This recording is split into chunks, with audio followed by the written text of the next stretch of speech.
with Specsavers Opticians, giving you a clearer outlook. It's going to stay mainly dry overnight with patchy cloud. Another warm and fairly muggy night, another one of those. Northeasterly wind, 55 below. A probability of precipitation of 5%, it says here. A mainly dry day, some sunshine, turning cloudy, perhaps an isolated shower by the afternoon tomorrow. A light west wind. Oh, the smell of it.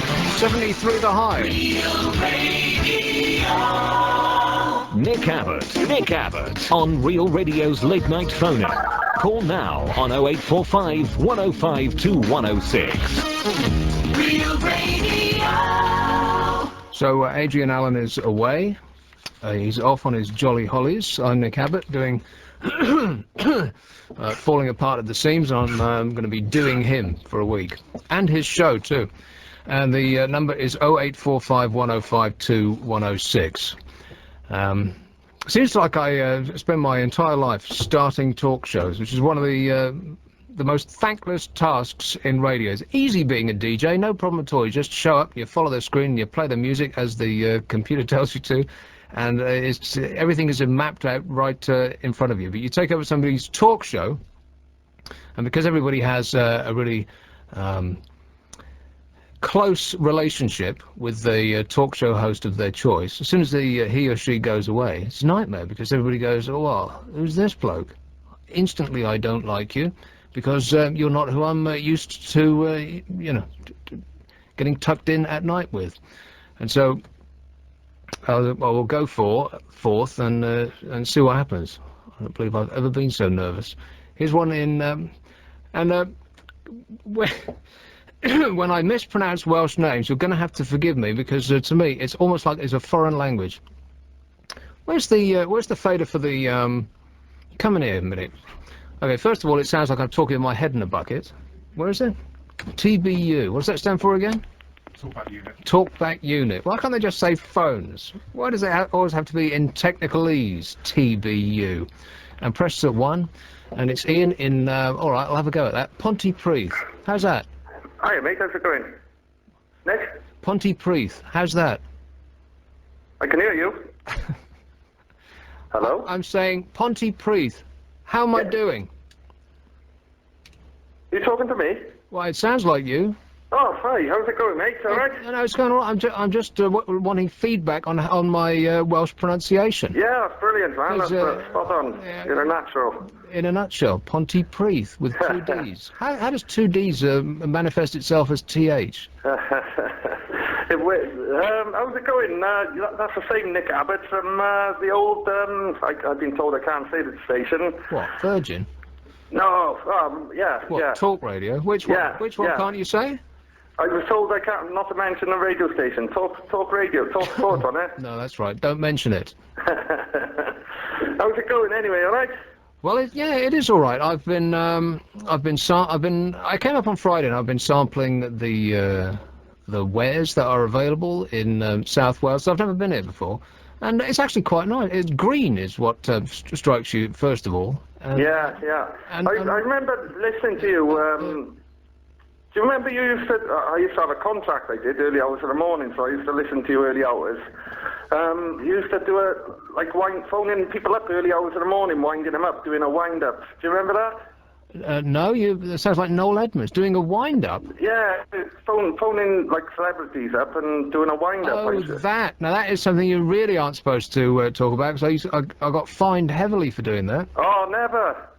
That was brilliant. That was brilliant. No, not never. Frequently. But hey, reason I'm phoning, what do you reckon? I've been dreaming this. Why don't you try and get Adrian to do a wind-up call on Tommy Boyd? Could you imagine? Well, you're going to have to call him when he's here. What am I, like his agent? How about you? Me do a wind-up call on Tommy Boyd? Yeah, how long are you going to be here for? Just a week, is it? Yeah, just a week. Yeah. Ah, that's a shame. That's a shame. You'll be standing in all the time then, is it? No, just a week. Anyway, all right then, I'm feeling daft now. I can get off. Gotta go, exactly. Here's one in Cardiff. Hello. Cardiff. Jenny. Hello. You have to be introduced by name. Hello, Jenny. Hello. Hello. Yes, I phoned up. I didn't know if there was anyone out there that would have got any sort of information that would be able to help me with, we had a bereavement in the family. Only a brother-in-law, not only, but my brother-in-law. And when we applied for a death grant from the Social Security, we can't claim any money towards the funeral costs because we don't claim benefit. He was a pensioner, had no savings and no money, and I'm now left with a almost £2,000 funeral bill with no help. And on what basis do you want help? I didn't know if there was anyone out there that have come across this situation before that can help me which way to turn or suggest where I go or what I do with help. And your first call was to a radio station. Don't you want to speak to Citizens Advice? Tried them. And what did they say? They don't know of anything. They said call a radio station. No, they just said they can't. They don't know of anywhere to help. We've tried age concern and. But I don't understand. On what basis are you requesting money? No, I'm not requesting money. I'm just saying that surely this is not right. That because I don't claim a benefit, yeah, we're not entitled to any form of help. But why are you telling me that you should be entitled? Well, not me, but surely the person that died was entitled to something. He paid his insurance and everything all his life. Well, you could say that he wants a new suit and he should get that on the NHS. No, I'm not saying that. What I'm saying is that he's the person that have died, yeah, and he gets no help with his funeral costs. No, you mean that you get no help with his funeral costs? Well, I don't know, but I mean, at the end of the day, we're just ordinary, everyday people. I haven't, we haven't got the money to pay a £2,000 funeral bill. Well, it's like old age. Everybody knows that old age is coming. Well, if you get that far, and everybody definitely knows that death is coming, so that's something that you should plan ahead for, no? Yeah, but he was estranged from the family and didn't really bother with us, so none of us were able to advise him. None of this we knew until after he died, that there was no insurance, nothing. You couldn't advise him that he was going to die? No, I mean, we couldn't advise him on making preparations, i.e. take out insurance policies and things, which is what I thought everybody did. Well, why would he need your advice to do that? Well, I don't know. I'm just saying that he is estranged from the family, and I just didn't know if anybody out there had ever met with this problem before. So in other words, he was estranged from the family, you didn't really know him. Well, we knew him. And now you're saddled with burying him. Well, not saddled with it. I just didn't feel that you should pay for it.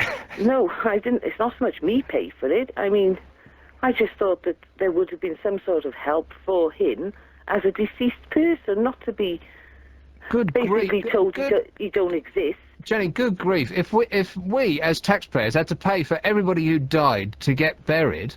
I mean, I'm not on about everybody. Oh, just you. No, I'm not even on about me. I don't know, I just thought that if somebody that have died that's old, yeah, there is help out there for them. I mean, all right, but wait a minute, hang on a minute. It's not their help for them, because they don't need any help anymore. They could care less. They're dead. What you want is help for you to bury somebody who you didn't know very well. And now the bill has come in, or is about to come in, or you've looked at the brochures and seen the price, and you can't believe it. We've always known him. He only estranged himself from the family about 7 years ago for very, very personal reasons, right, which I wouldn't go into on the radio. Which we'll go into right now. No, don't. Please, I'm begging you, don't do it. No, I'm not. But do you understand what I'm saying? This country is virtually like a third world country. We haven't got any money here. We can't treat people who are still alive. If you've ever been to an NHS hospital, you'll know exactly what I mean. So if we can't do that, how on earth can we afford to stump up the money to bury people who are dead? You've got to take care of your own life at some point. Yeah, but I think if you die of old age, then you've had plenty enough time to do it. 0845 105 2106. Carl, by the way, when do we actually take ads? When are they scheduled? Do you have talkback in there? Can you give me sign language? Now, he says. Oh no, a bee. It looks angry. Oh, that's annoying. I'm allergic to bees. Me too. Really? Yeah, I've got a terrible phobia. I get all sweaty, I panic, I can't stand them anywhere near me. I swell up to twice my size. It's very scary. I could pass out right here in the car. I hate it when that happens. It's my worst nightmare. I know, one sting and it's good night. It's landed on my leg. Oh, here, let me get it. I'll just pick him up. Oops, it's fallen down my top. Oh, it tickles. Shall we pull over? No, we're almost home. The Polo Match, with cool, calming air conditioning as standard. From £9,260 recommended retail price. Terms and conditions apply. Contact your local Volkswagen retailer for details. Let's take this further. Let's find what we need. If you've been injured in an accident that wasn't your fault, or maybe an assault, getting back on your feet is never easy. Claimline could help. Your injuries and lost earnings may entitle you to compensation that could run into thousands of pounds. Claimline will help you assess just how much. If your injury happened within the last 3 years and the effects lasted 4 weeks or more, Claimline can manage your case, making it as easy as possible for you to benefit from what you're legally entitled to.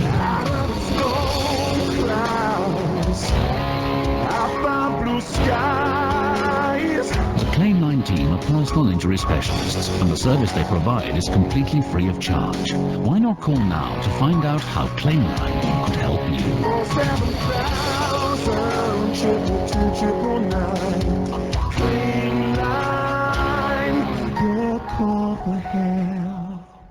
Businesses across South Wales are waking up to something new. It's business that works. It's advertising that's powerful. My name's Gareth Evans and I'm the operations manager for TrackSafe UK. The staff we were looking for were railway orientated personnel, but we also looked at the unskilled labour that we could actually train. We had a very good response with regards to the initial first 2 days of the advert. TrackSafe UK was on the air for 2 weeks, and in that period we had over 350, 400 phone calls. The response from the advert has been absolutely phenomenal, and we are now looking for further investment in Real Radio. Great business is about partnerships that work.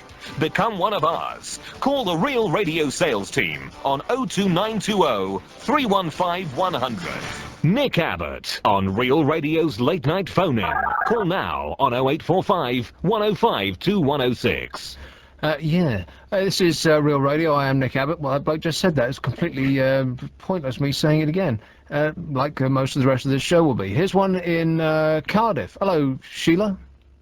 Sheila, TVU1. There you go. Hello? Sheila? Yeah. How you doing? I was wondering, maybe for more so a bit of advice, or maybe some of your listeners could explain. Don't ask me for advice, Sheila. Yeah. What do I know? Oh, well, you might know, because I was wondering, is there no such thing as trespassing laws in this country anymore? I had a woman barge into my home the other day and assault me, and the police did nothing about it. What? Yeah. Who? I'm serious, yeah. Well, okay, without naming any names, who? Yeah. Was it your mother? No. Well, who was it then, Sheila? It was a neighbour. Well, when I say a neighbour, it was a couple of roads away from me. A couple of roads away? Mm-hmm. So you really must have been making a hell of a racket for her to complain about the noise. Oh, I wasn't making a racket. I was... All right, well, why did she come in? And don't tell me you don't know why. No, I do know why. Well, because why I told her children not to be climbing on my wall. They were climbing on your wall? Mm-hmm. What are they, like spiders? They looked like spiders, yes.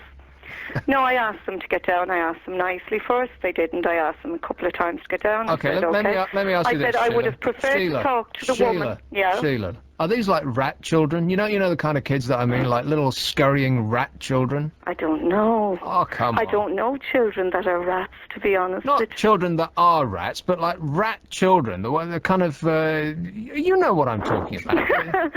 I don't know, because I don't know these children. Well, what do they look like? They look like children. Seriously. They look like the sort that were going to be in a hostel within, a matter of years and in prison for the rest of their life. Oh, now that's unfair to say that about children. I'm not saying it. I'm asking you if that's what they look like. No, they look like ordinary children, and I assumed I could speak to them naturally and normally. Okay, now, without exaggerating or... Without exaggerating, yes. Just tell me exactly what you said, and in the tone of voice that you said it. I said, go home and play outside your room. No, that's not the tone of voice that you said. I did. No, you must have raised your voice a little bit. Afterwards I did, yes. Afterwards? Yeah, What, after I'd spoken to them, and I said, well, what I'll do is I'll go down and I'll speak to your mother about this. And I said... bringing in the heavy artillery all of a sudden. No, they said they wouldn't tell me where they lived, so there wasn't a lot I could do about it. So I was sitting at home, and she decided to come down and see me about it then. Now, Sheila, you're, what, 50, 60? Oh, funny. No. 30. 40. 40. You're 40 years old, so Yeah. we're about the same age. And we both came from a period when kids like that would receive a clip around the ear and they wouldn't do it again, am I right? True, yes. And you do that to today, and you're the one that will end up in jail. Well, this is what I assumed, that if I had had that confrontation, I assumed that I would have been arrested and charged. So are they? So they're not only like rat children. It comes from a rat family. No, seriously. Oh, you really are winding me up now, aren't you? I'm not kidding. I'm on your side. So they were climbing all over your wall, and you asked them in that gentle tone of voice to kindly desist. Am I right? Yes. Okay, and they didn't. So I asked them again. And what? And then they spat at me, and they spat see, at my home, there and you I go. said, That's- okay, I would That's deal what with I'm your saying. mother instead. Rat children. That's spit. It's not only did they not do what you quite reasonably asked them to do, but they turned into evil monsters, didn't they? Yeah. That's exactly what they did. That's what I mean by rat children. Oh, right. And they know they can get away with it because you can't clip them around the ear. Yeah. They'll sue your ass into a black hole in space, Sheila. Exactly. Yeah. But obviously then the police don't want to know either. Well, the police would be on the rat children's side. Well, seemingly. And so you told them off, and they went and told their rat parents. Yeah. And they came around and gave you and marched into your living room. You know, if you were living in Texas, Sheila, you could have shot them dead where they stood, and you know, any jury would have given you a round of applause. Oh, yeah. Then maybe I'll go and live in Texas. So. It's something to think about. Thanks a lot, dear. It's 0845 1052 106. And as we go through the evening, and I loosen up a little bit, I am bound to give the wrong number out, and a telephone line will start flashing in a small studio in London. I know it. So as soon as I do that, you have to let me know, all right, Carl? Here's one in, oh, blimey, it's a bloke with a comedy name, which already is ringing alarm bells in my mind. It's a bloke called Barmy Davy. Barmy Davy. Oh, I keep forgetting. I have to fade up TBU1. Don't ever forget that, Barmy Davy. What? Anyway. Don't ever forget what? Come, you breaking up on me, mush. BDU what? Speaking English? Barmy Davy. Speaking English you are? Yeah. Oh. So anyway, what's up? Time's running out. What's up? Yeah, what's up, Jack? Yeah. Okay, here's one in Newport. Hello, Judith. Judith? Judith? One more time. Judith? Too late. Chepstow. Hello, Nick. Gaz. Hello. That's the first time you said that in a while.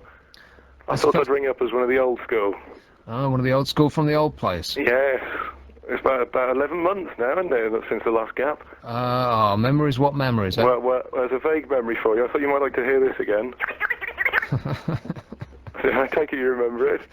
How could I ever forget my jibber jabber? The infamous jibber jabber. It finally made it after Craig Charles and all the games of the past.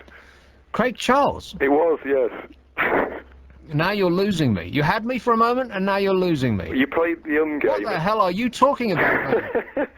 Nick, at the old place, you have the game. Now, which old place are we talking about? The one beginning with T or the one beginning with V? The one beginning with V. I don't see there's any reason why I have to disguise it like that. I've already said it like twice. So that'll be Virgin then. Live on the air, yeah, but don't keep saying it because I'm only here for a week. I don't want to get I don't want to be the only presenter on the radio who's ever been fired from a one-week gig on the first day. That would be ridiculous. It would, and we need you to stay. I would actually be breaking records. It's something to think about. I'll give it a go. It's something you've done in the past.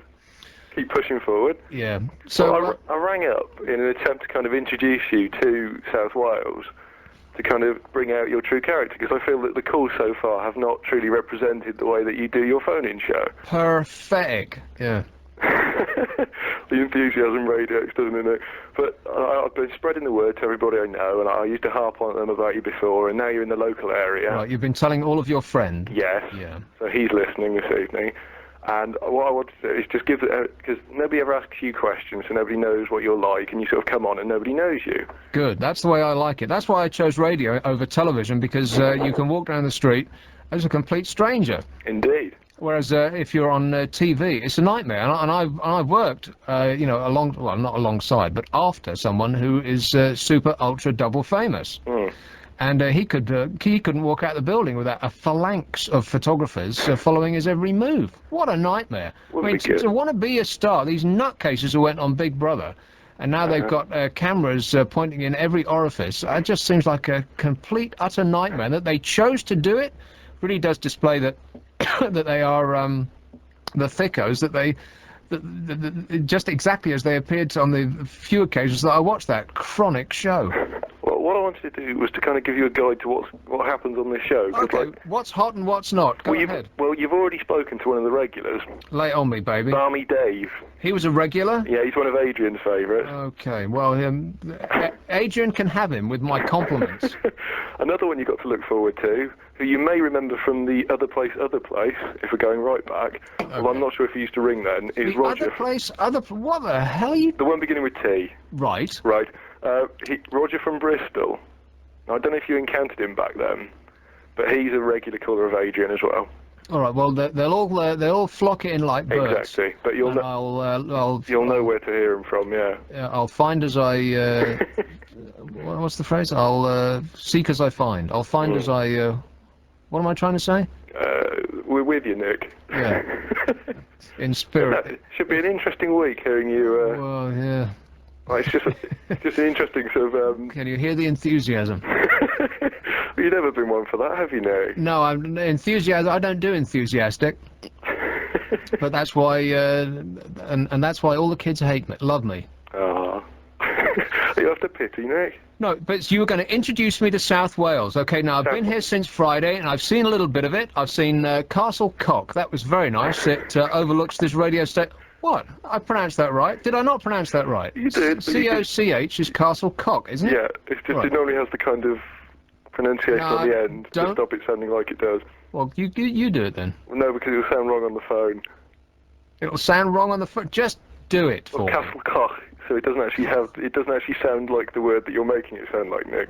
I'm just doing my very best to pronounce the language as I have heard it. I'm just waiting for you to come up with some of the really obscure village names. That's when it's going to get interesting. Well, there's a bloke on line 7, Carl, whose location I do not know. I want everyone's location because I'm determined to speak Welsh by the end of this week. Speak Welsh? It is a nightmare driving around this place, and one of the major I almost died on. I tried to come into Adrian's show on Friday night, right. Because it was part of my contract, and I couldn't get here. Could not get here.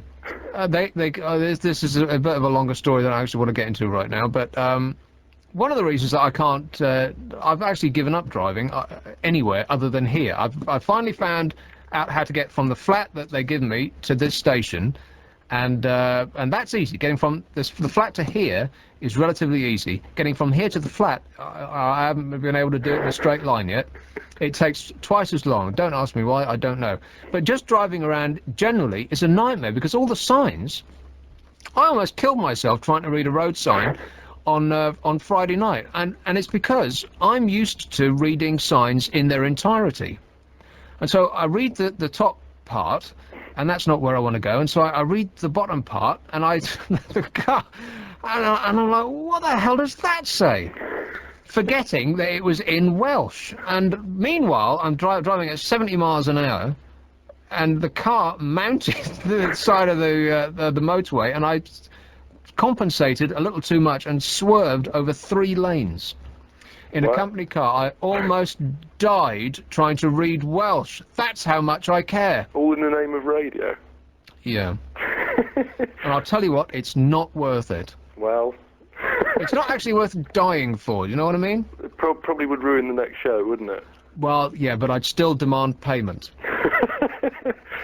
Thanks a lot, mate. Towards the funeral afterwards. Yeah, that's exactly right, because if I die and the government doesn't pick up the tab, I will be most upset. It's 0845 105 2106. This one in, let's have one in Tenby. Hello, Martin. Martin. Okay, when you're waiting on the phone, don't listen to the radio because we're on delay and you'll hear what happened 10 seconds ago and it'll scramble your brain. Yes, Martin. You know, you're listening listen to me. Don't listen to the radio, listen to me. Hello. And don't say hello again or you're disappeared. Tenby, that's, is that beside the seaside? It is. Beautiful down there, isn't it? It is rather hot. Oh, there it is. Oh, there it is, yes. I went to, Barry, the island of Barry. It's not actually an island at all, is it? No. Why is it called the island of Barry, then? Barry? Where, in Barry Island? Yeah, Barry Island. Barry Island is not an island, is it? Well, Barry Island is part of an island. Is it? Is Barry Island actually on an island? Well, it's not actually on an island, like an island of the sea, but it is an island. Anyway, wait a minute, how can it be an island but not an island? What the hell does that mean? Well, it's not out to sea on its own, put it that way. Well, then it's not an island. Okay, it's not then. Right. Finally, we get to the bottom of it. What I was phoning in about, actually, was it is Castle Cork, not Castle Cock, as you said. Yeah, we've already established that. Castle, what? Come on, say it. Castle Cork. Cork. It's like, Cork. it's like being in school. Cork. As cork in red. Red is cork. And what does Castle Cock mean? Don't Castle answer Cork, that. Yeah, okay. 0845 1052 106. It's actually quite nice, Castle Cock. It overlooks this this radio station here, and it was built by some bloke whose name I can't remember. It's almost like an education listening to this show, isn't it? It's Real Radio. I'm Nick Abbott, in for Adrian Allen, and let's take one in the Ronda. Well done, Nicholas. That was beautifully pronounced, if I say so myself. You could never do it. One for the old school again, Dan. Oh, they're coming in like droves. Oh yeah, we all hear it on your website, so we all turned up. You still read that stuff? You go back now and again just to see what you're doing, because I can't find you anymore. Yeah, I know. I'm here, I'm there, and here, there, and everywhere, baby. Yeah, I know. Anyway, Red Castle stands for Castle. Really? But yeah. It's not red. No, wait a minute. This is really beginning to confuse me. Barry Island is not an island, despite that previous bloke who was trying to say, well, it is an island, but it's not actually surrounded by water, I think is what he was saying. I've got no idea what that means. And Red Castle isn't red. So this really is beginning to make a lot of sense to me now. Here's one in Cardiff. Richard. Yes. Hi. Yes, he said. Like Hi. I called him. Yes, hello, Richard. Hi. Hi. I just want to know, can you pronounce Llandyssilio, go, go, go? Yes, I can. Thanks for asking. Here's one in Barry. Hello, Martin. Hello there. Hello there. I'm ringing up with regards. You had a woman on the telephone earlier on saying that she'd had a bereavement in the family? A bereavement in the family? Yes. Yeah. And she was ringing up to find out if there was anybody out there that could give her any information of her getting help towards the funeral expenses? Yeah, it was almost like listening to Pink Floyd, wasn't it? Is there anybody out there? Yeah, sort of thing. Mm-hmm. And I'm just ringing in to let you know, I don't know if you want to broadcast, there is actual help out there that she can get. Oh, there is? From the Social Security. And how on earth do you go about getting money for, you know, your dead? Well, that's it. What you do is you phone the Social Security. Explain What is the correct terminology, by the way? Is it a dead person, I suppose? Because is it actually still considered to? I suppose it would be. Yes, they're still considered as, even though they're dead or passed away, they're still considered as a person. A person, like a dead thing. That would be insensitive, wouldn't it? Yes, that's very true. Because I'm mainly ringing up because my grandma died a couple of months ago. Yeah. And she was in the same situation. She had no money or anything to bury herself, and she'd been paying various things for Christ knows how many years of her life. And it turned out that when we had the bill come in, we couldn't afford to pay it. And how much does it cost to bury a dead Well, you can be talking anything but up to £3,000 onwards. And what do you get for £3,000? Well, for your basic, is just your basic coffin and a hole in the ground, and that's it. And what is a basic coffin? Is it cardboard these days? Well, no, wood. Wood? But I mean, your coffin... Don't you think that it actually should be cardboard? Isn't that more environmentally friendly? Well, no, because that's not... No. I mean, would you want to put one of your dead relations in a cardboard box? Well, what difference does it make? Eventually it's all going to rot and you're going to go the same way. Yeah, understandably, but it makes a lot of difference, doesn't it? And you're dead. Yeah, it makes a lot of difference. But do you eat organic food? Are you environmentally friendly? Well, yes, I am. Well, then what's wrong with cardboard? Well, what's right with cardboard? What's right with it is that you don't have to chop down trees in such great a number to make it. It doesn't take so many expensive raw materials to make it, and it will disintegrate more quickly and feed the beautiful flowers. Yeah, understandably on that, but I'm not getting into an argument about the coffins and everything. What I'm ringing up for was to mainly say that there is help that this woman can get towards the funeral expenses by getting onto her local social security department, explaining the situation to them, telling them that this person has no money or anything, and she can go for a grant. I guess that there really would have to be some sort of help, because you can't have dead bodies just piling up by the side of the road anymore, can you? Well, that's true. So it stands to reason that the government would help you bury them, even if it does end up in cardboard. Well, I don't know. How appalling do I want to go on my first night? I mean, if the government was actually burying him, you wouldn't think that they'd go to a lot of money, right? No, that's it. They wouldn't, because that is not their the general way of things. The government doesn't really lash out loads of money unless they're re-equipping their own offices. Which is fair enough. That's right. No, it's not fair enough. What are you talking about? That's fair enough. That they're re-equipping their own offices. They're spending our money.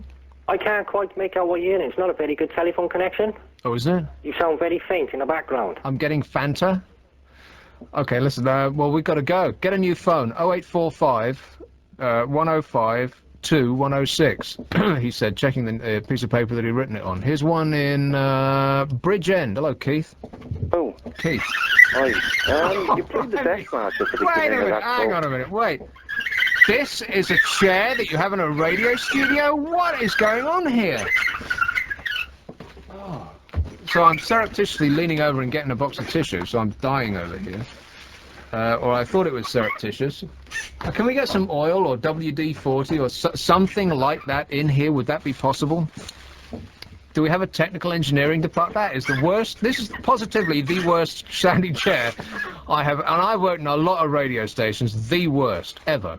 Anyway, back to you. Who are you again? Keith. Keith. Yeah, you played the death march at the beginning of that call. Yeah. That was a little bit of uncalled for, because at the end of the day, the lady is grieving. You know, she did ring up for some general advice. Well, what really. is the most? Well, I didn't play it when she called. What is the most appropriate music? I mean, what do you want me to play? Played any, what do you want me to play? Happy music? No, I'm not playing that.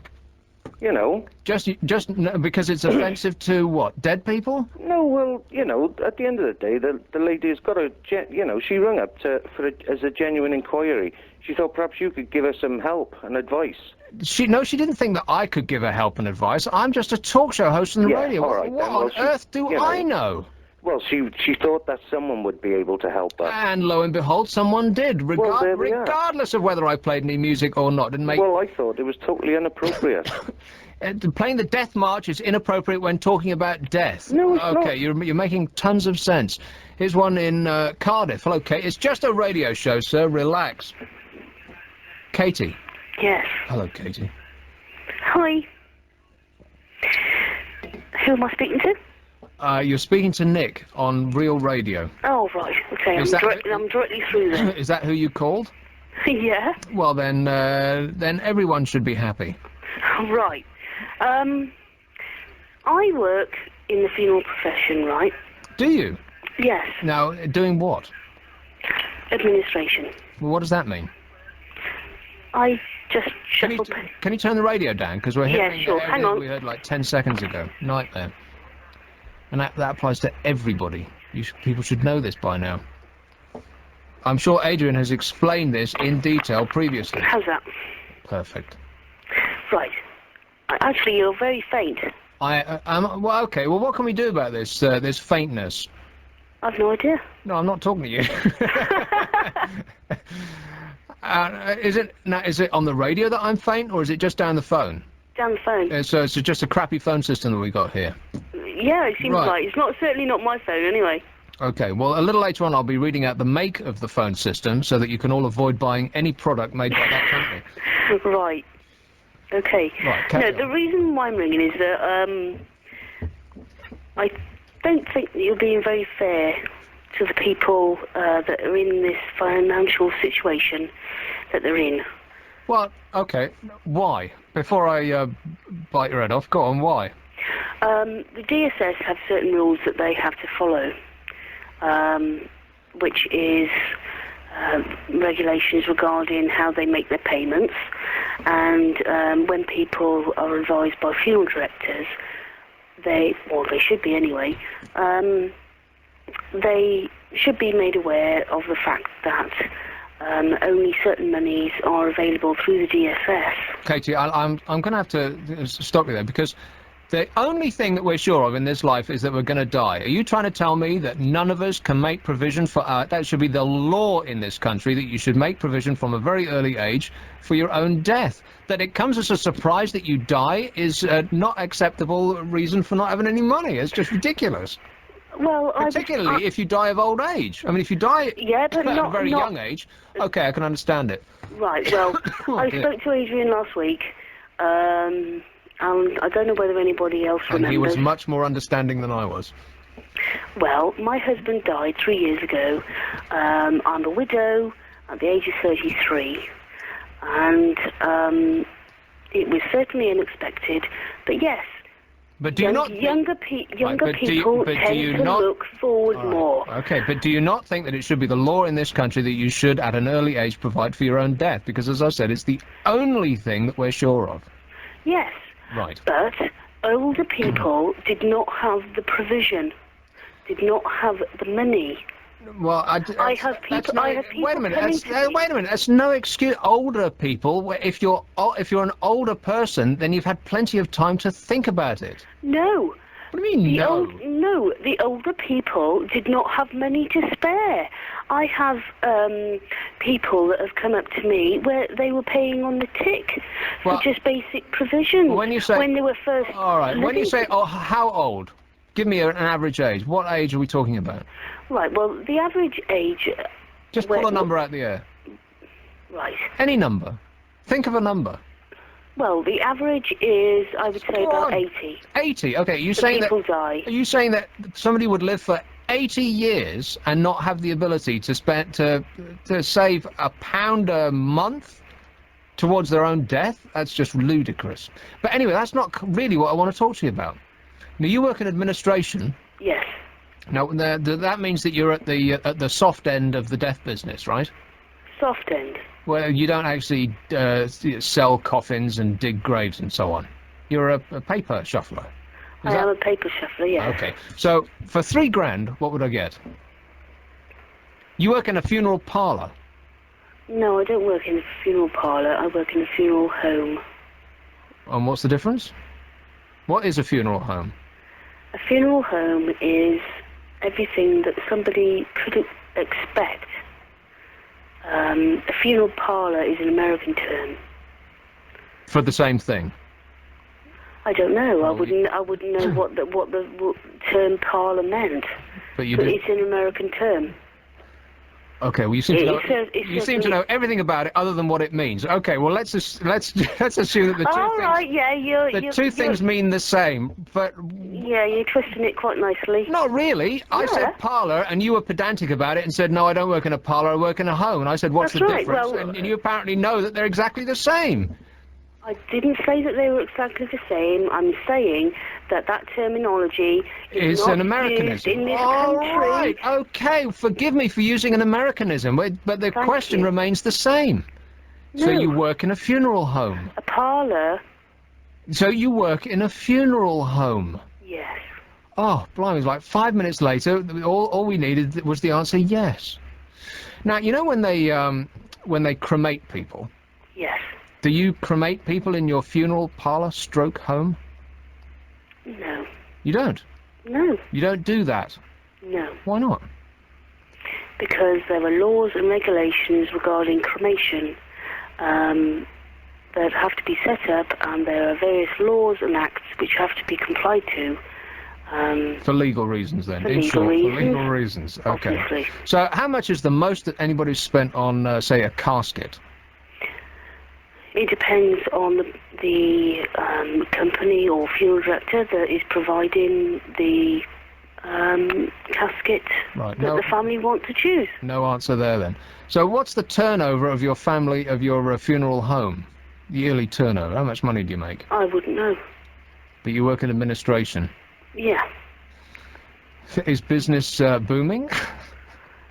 I wouldn't know that either. Oh, blimey, you should go into politics, dear. Every single question. I talk about evasive answers. I've never heard anything like it. Here's one in Barry. Very Barry heavy. Hello, Mike. Hello, Nick. It's Mike from Barry. That's what I... No kidding.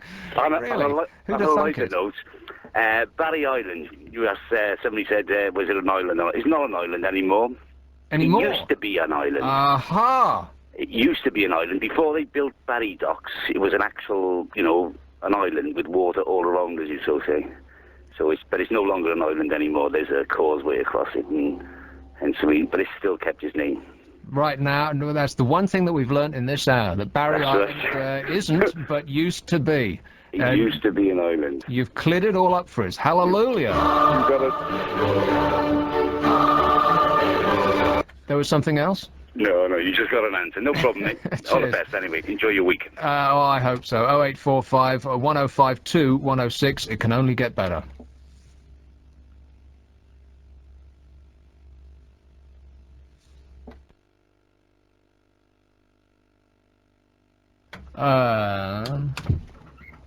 Right, well, I played the ads, but apparently they're not going out. What does that mean?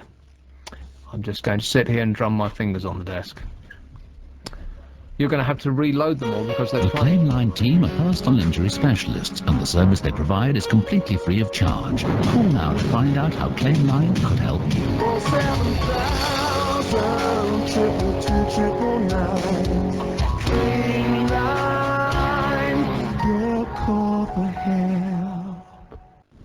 Not hungry. Oh, come on. Look, they're these new Findus cod crispy things. Not hungry. Cod, you like cod? And look at this lovely golden crispy coating. Well, if you won't eat it, I will.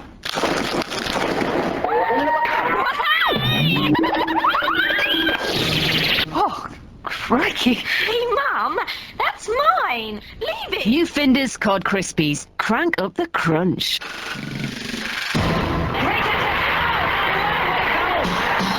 Real Radio Sports from your South Wales sports leader. Swansea City's clash at Northampton is in doubt. There'll be a pitch inspection in an hour's time. Meanwhile, the Football League is to intervene after the Swans and Brentford couldn't agree when to play their LDV Trophy semi-final. More from Real Radio's Gareth Setter. Northampton's Sixfield Stadium's been a victim of the weekend's heavy rain. Swans... Just go live now, put your headphones on. What the hell was that? Don't leave. What was that? Gary, don't leave. Don't leave. What was that? Explain what went wrong. Don't go. Tell me what went wrong. Because the boss is listening right now, unless he's actually gone to bed because he has to get up at 5 o'clock, and he'll be going, God, that Abbot. It's like John Simons, the group program director, said he knew what he was doing. He's coming in here screwing my radio station up. Tell me what went wrong. Don't leave. I really couldn't tell you. I think it was a bug in the system. Oh yeah, a bug in the system, and Carl's nodding his head in agreement. Is that the that's the answer that I'm getting? Is it? Yeah, that's right. Is there anything else that I need to know about this desk or this radio station or the ads or am I actually on the air now? You are on the air. Right. Thank you so much for your assistance and help. Get out. Here's one in Cardiff. Steve. Hi, Nick. Steve. Just a couple of things, really. The cardboard box bit for the coffin is a great idea. Of course. I wouldn't mind having that myself. That'd be anything to save a bit of money. That'd be fantastic. Now, I wouldn't go as far as a bin bag because that would be insensitive. But a cardboard box, because you can make cardboard to look like anything at all. Or even MDF, you know? Well, something with a bit of stability, perhaps. Yeah, you could like on those shows, you could carve it into interesting shapes. Why does a cardboard box have to be rhomboid? What's the word for a three-dimensional rectangle? Is if it rained, perhaps it might not last too well. But well, it will last through the ceremony. Believe me. Yeah. Oh, it'd be great. I wouldn't mind that at all. And you could paint it whatever colour you wanted as well. Exactly. You could paint it up like those containers they give beef burgers away in. Oh, I'd be very happy with that. In fact, one of those would do the trick just right.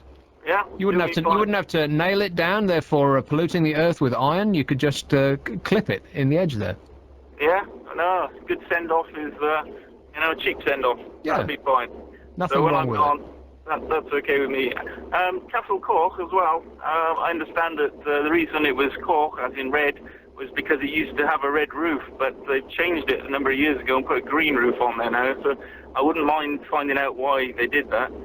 But if anybody can be bothered to phone in. Well, I think probably having a name like Castle Cock with a red tip on its turret, that's just asking for trouble. Do you know what I mean? Well, perhaps it's just to make it awkward for people to be able to say the word. Yeah, they're just confusing foreign invaders. If they call it the Red Castle and somebody's trying to invade that and suddenly it's green, they'll be making an about turn and going in the opposite direction. That's probably what it is. Yep. Okay, thanks a I'm lot going to leave you there because you're very faint. Thanks a lot, mate. Well, what can we do about this faintness, Kyle? I'm getting Fanta. He's got no idea. Here's one in Sussex, which is not our TSA, like we say in the business. Hello, William. Not your demographic. I don't. Well, you may be our demographic, but you're not in our TSA, whatever that stands for. I say that as though I know what I'm talking about. I haven't got the faintest idea. Nothing to do with T and A. What's that? Tits and... Oh, right. Yeah, so anyway. With you. I hope that none of the locals down there are getting peeved off with all these faraway people ringing up and hogging their radio station. Well, there's only you so far, isn't there? No, there's been some people from the internet listening in. Oh, listening in, but not calling. There's no point just listening in. You have to call. It's 0845 1052 106. Am I saying that slowly enough? So, Nick? William. Yes, what on earth? Why have you popped up there? This is a really obscure place to end up. I know. Well, I'm not ending up here. That sounds bad, doesn't it? I mean, and the way you said that makes it sound like a bad thing. I'm doing this as a... I know. I'll play the sound effects if you don't mind. Yeah, you and your sound effects. I get these visions of you with your little sort of travelling bag with Nick's sound effects written on it, and you turn up and empty all these mini discs and things out onto your desk, and you go, right, I'm here. Yeah, I'm emptying onto my desk as I speak. Yeah, I remember all these. These are good. Yeah. You should release these on a CD-ROM. On a CD-ROM, yeah. I'll go to the top of the charts. I could be like the Spice Girls.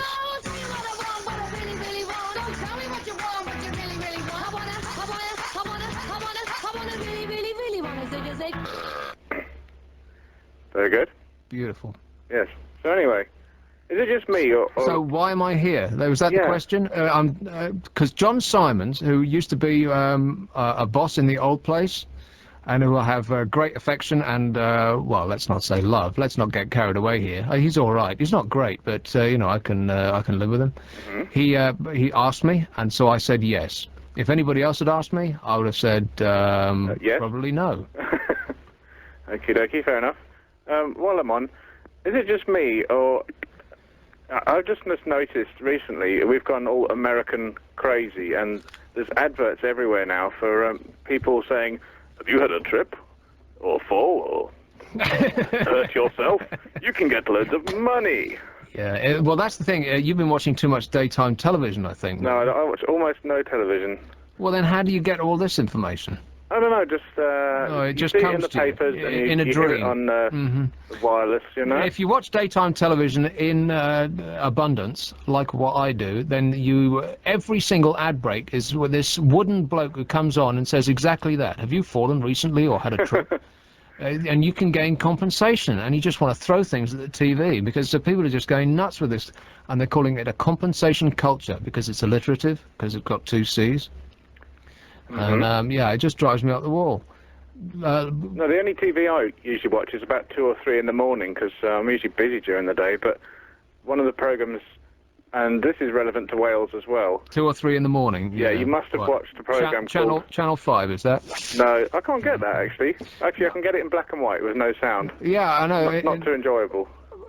most of the television that I've seen since I've been here has been chronic, which I'll talk about in the next hour. Welsh. Okay, let me say right now, I'm half Welsh. You are? Yes. Why do you say you are like that? Well, and that's what Adrian asked me the other night, and my answer was the half that works. I am half Welsh, but Welsh television.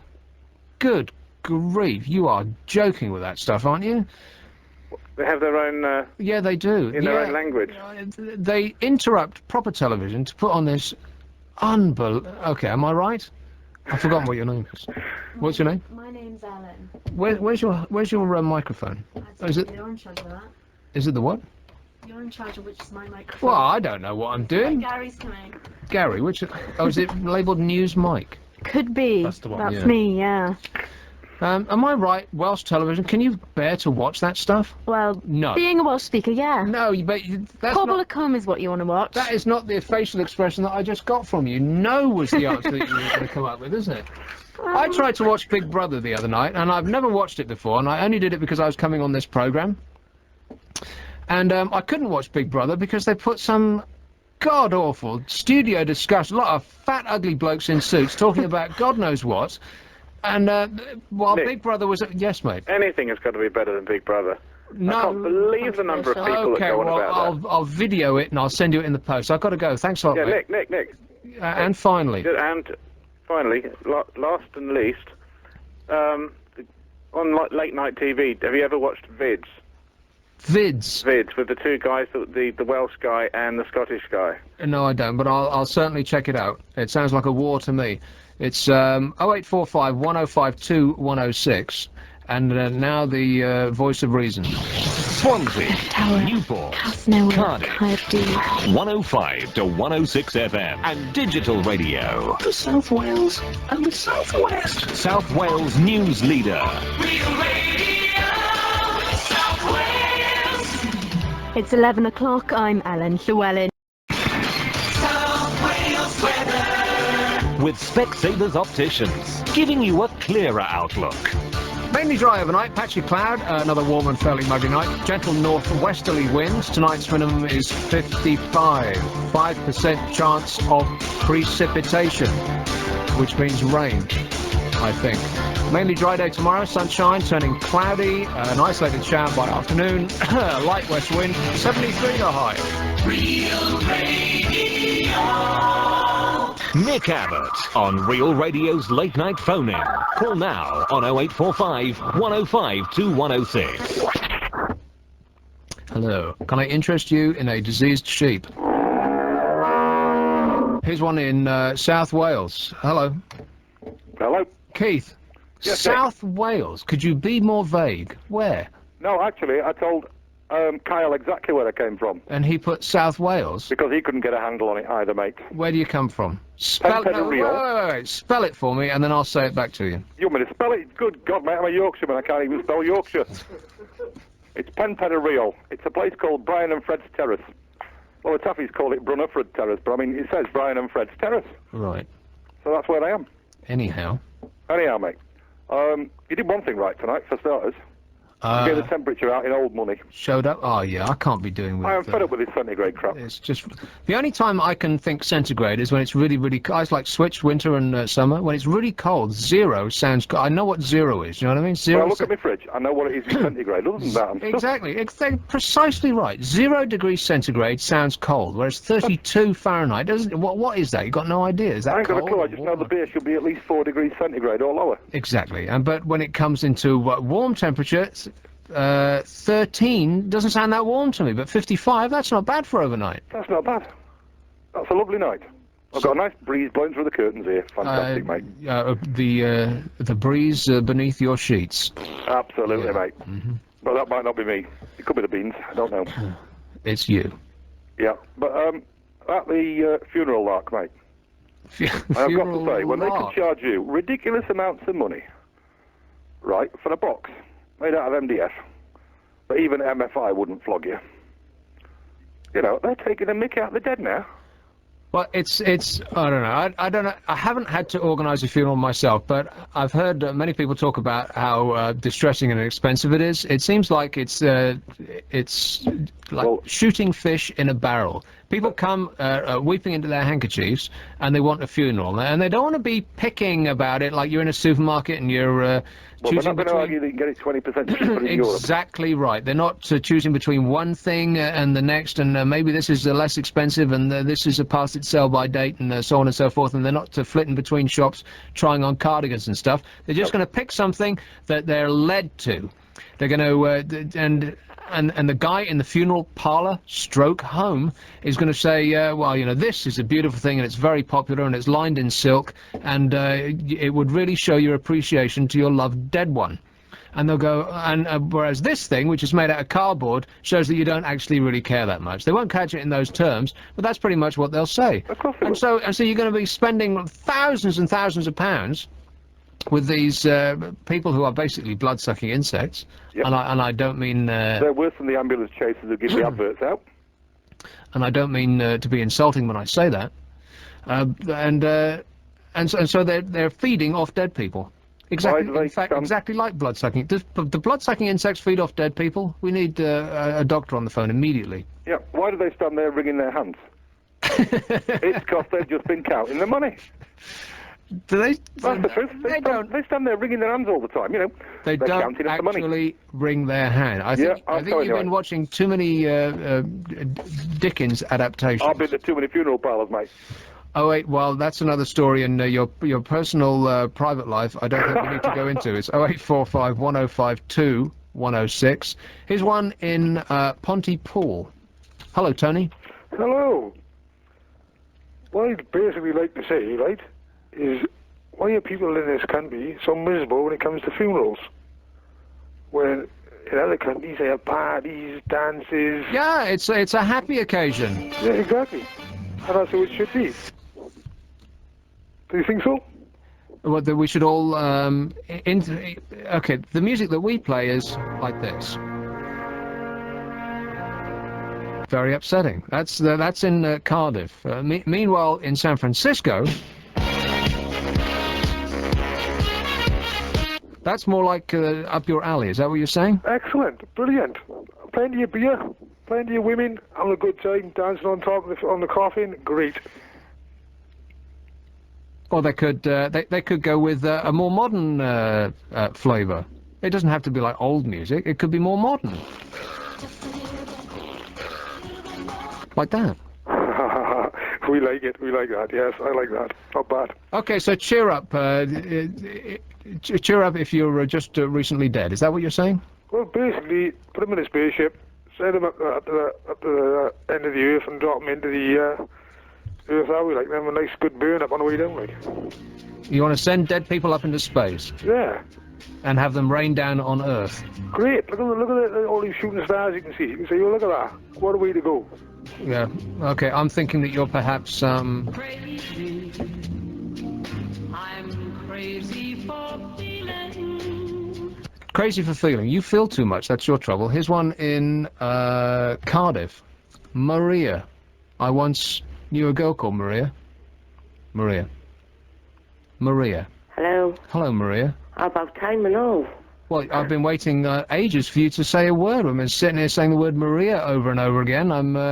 It's almost like I was in a musical. I've been sat for 20 minutes waiting for you to speak to me. Steady. Right. Two things. First of all, you didn't answer Sheila's question. What was Sheila's query? Is there such thing as trespassing?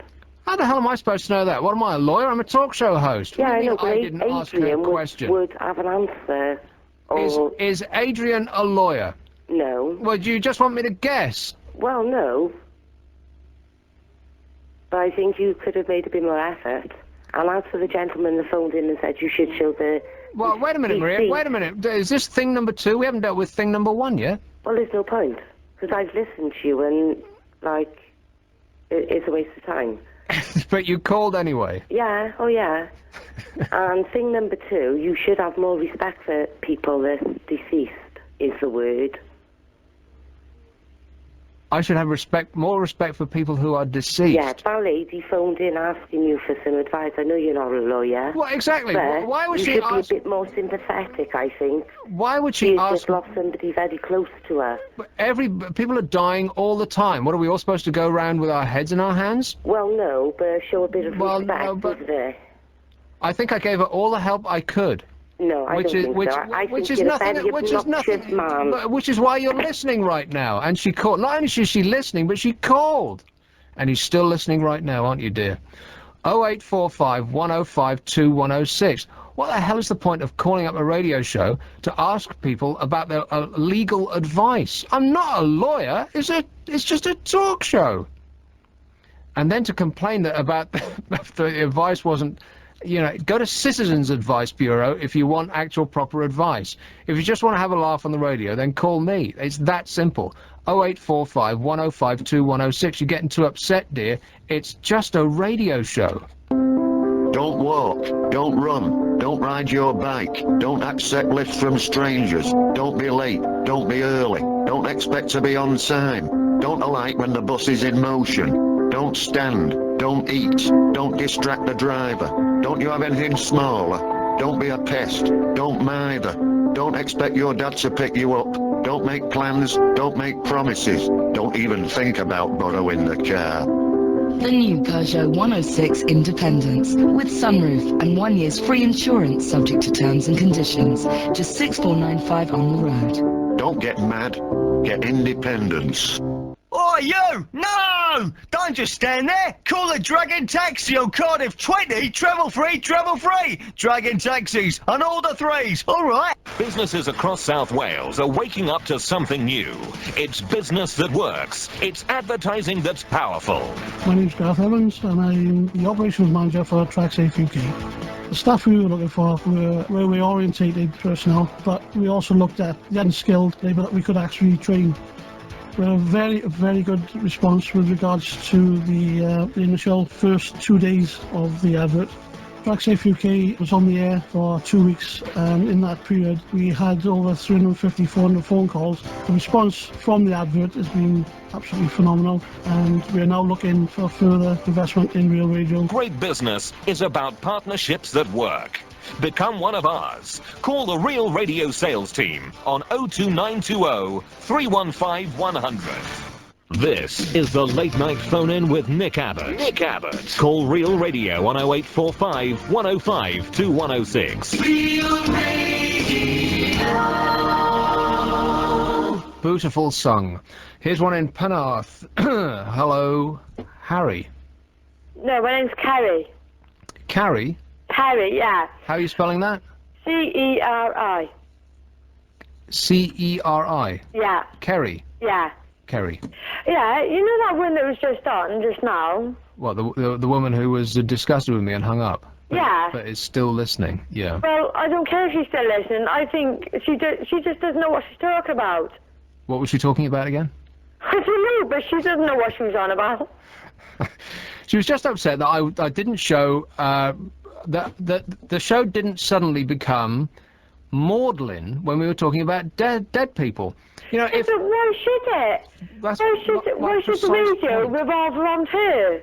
Well, it's not that the radio revolves around her. It's just that you show that suddenly this whole a black pall had to come over the radio station just because somebody that nobody knows had died. Yeah, I understand that, but why should they all just suddenly think of her? A lot of people die in this world. My uncle died a couple of weeks ago.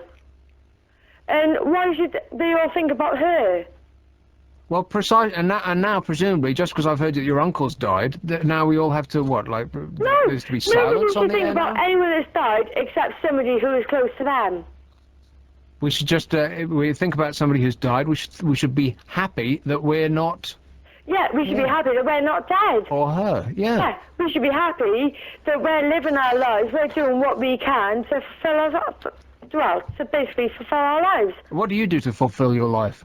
I go out, yeah. Go on, give us a tiny insight, a smidge. Well, I go out, I mean, I haven't got my kids on the weekend. I go out, I have fun, I live my life to the full when I haven't got my children. When I've got my children, I'm a mother. That's right. Yeah, you shouldn't have to live your life around someone who has just died. Their life's been and gone. They had their innings, and now they're out. Yeah, they should. And that woman does not know what she's talking about. Well, she sounded as though she may be close to the Big D herself. So, you know, obviously it's like... So she sounded drunk. Now, don't be making accusations like that about people you've got no idea about. You sound a little bit drunk, dear. Oh, no, I'm not drunk yet. A little bit. I wish I was. Just a little bit. Have you been having a little bit of a drink tonight? Yes. Yeah, I've had 2 bottles, yeah. 2 bottles of what? Bottles of lager. Bottles of lager. So you're probably more drunk than she is. No, she's just very upset because she's at that age when everybody starts dropping around her. Yeah, but everyone dies at some time. People are born to die. Some people are born to be wild, most people are born to die. Yeah. Everyone is born to die. Well, that's, yeah, apart from you-know-who, the Big J, yeah. No, but everyone is born to die. I've got 2 children. My son's 3 and my daughter's 2. They're born to die. Well, that's a nice way of thinking about it. No, but that's it though, isn't it? You can't... You're beginning to upset me more than the previous call. So much so that she had to go. I think she's... it sounded as though she had to rush and have a magical moment with the porcelain telephone. I think she's talking to God right now. It's 0845... What's the number? 1052106, which is a cute play on our frequency. So I arrived here on Friday night, and I was driven at speed to this station, which I have been trying to find since Friday, and I tried to come in on Adrian's show on Friday night, and I fell completely. I ended up in somewhere called Ash Grove, or Ash Road, or something like that, which is a 4-lane highway that no one had ever heard of, either here or nor there or anywhere. It's almost as though I had stepped into the Twilight Zone. It took... we're about, what, 5 miles from the flat. It took me an hour to realise that I couldn't actually get here, and an hour and a half to get back to the flat. It's ridiculous. Every time... And I've been into Cardiff a couple of times, which is about a 10-minute drive from the flat that they give me, this company flat. An hour and a half it took me to get from Cardiff, from one of those...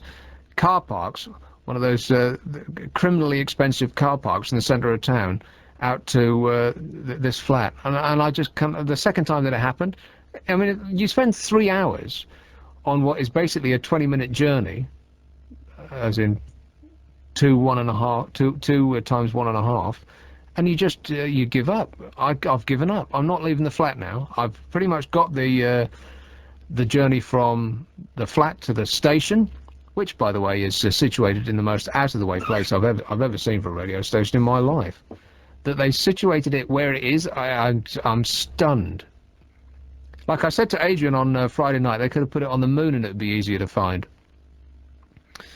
And so I'm just staying in the flat now. Forget it. I can't leave. I'll call a... They give me a car, which was a manual drive. So I'm under intense pressure because I passed my test when I was 16, but I've never had a car. They didn't actually ask me about either whether I had a driving license or do I have the ability to drive, or have I driven in the last 10 years or anything like that. I only ever drive when I go on holiday, and I always hire a automatic car, and I'm always driving on the other side of the road. And so for about the first half mile, which fortunately is virtually traffic-free around here, I was driving on the wrong side of the road, which was a bit of a worry when I realised what I was doing. So I've just come back from driving around Spain for 2 weeks, and it just felt natural. Until I thought, well, wait a minute, if I'm sitting on the right-hand side of the car, then how will I overtake? Because I won't be able to sit now. I must be on the wrong side of the road. Nightmare. But the nightmare happened before that. I couldn't even get out of the car park. I'm sitting in the car, and Gary, who's been asked to help out on the show, and what a tremendous job he's done so far. Screwed it up royally. He said, follow me home, I'll take you back to where you're going. So I'm sitting in the car trying to get the thing in reverse. Couldn't do it. So the first thing that anybody at this radio station knew about me was Well, the second thing. The first thing was that I was going to take over from the talk show host that they loved, so instantly everybody hates me.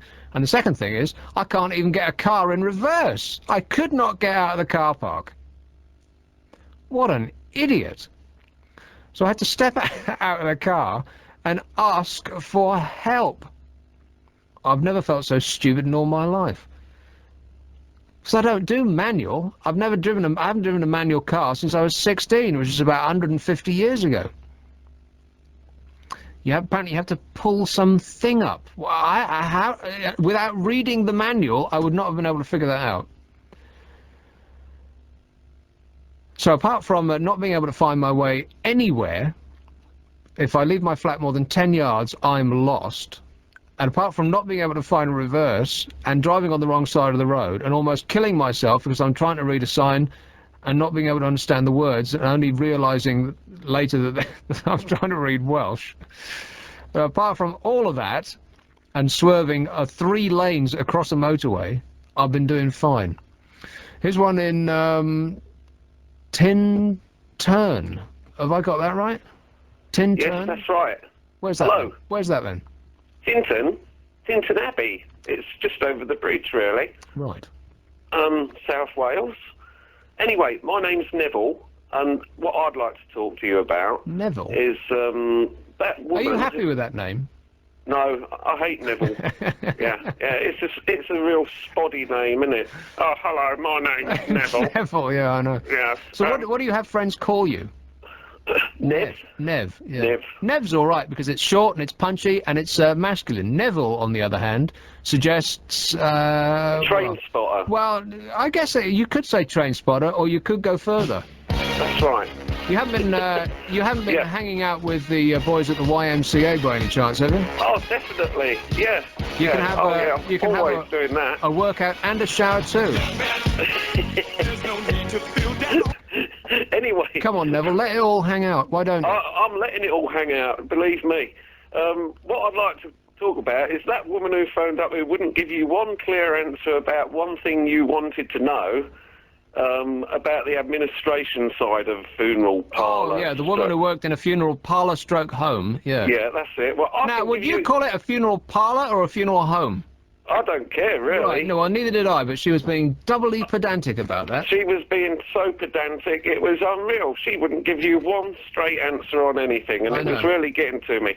But what I was going to say is I totally agree with you about the sort of eco-friendly coffins, because I think it's ridiculous that you're going to spend thousands of pounds on something that you're just going to bury in the ground. And the only reason that you spend that money is because you are made to feel embarrassed about not spending that money.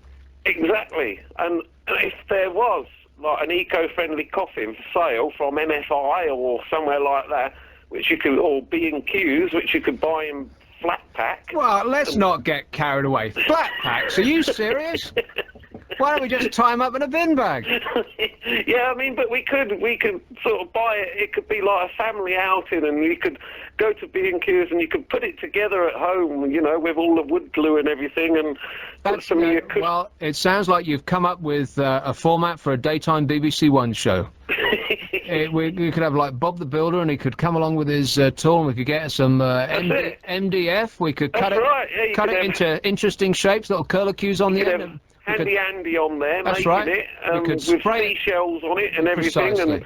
and you could convert a piece of your home furniture into your coffin, and then you could get that Llewellyn bloke, and he could design. Oh no, I'll have to draw the line there. Anyway, I don't want anything to do with you know, a body dead or otherwise. Right. Thanks a lot, Noel. 0845 105 2 106. Here's one in Penarth. Kerry. Have I had you already? Yeah. So to speak, well, you can only call once, dear. I am so sorry. Here's one in Cardiff. Hello, Tina. Tina. Speak to me, Tina. Tina's gone.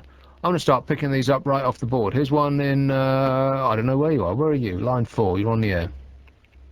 Hello. They're flashing, but they're not coming in. How about line 1? Gone.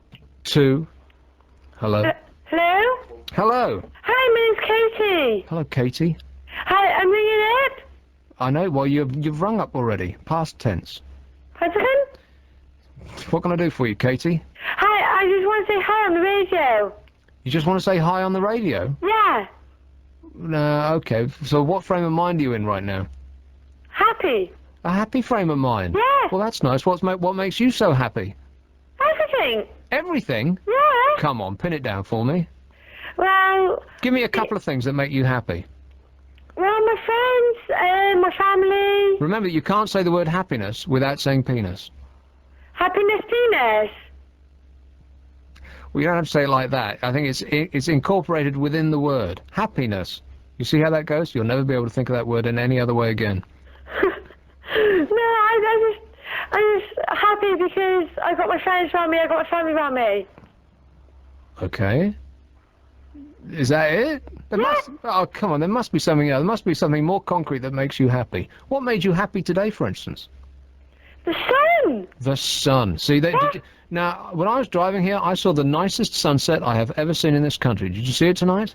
Yeah, oh yeah. I've got the sun really, really well. I got a sunburn. Well, you know that's wrong. Why? You don't need me to explain why getting sunburnt is wrong.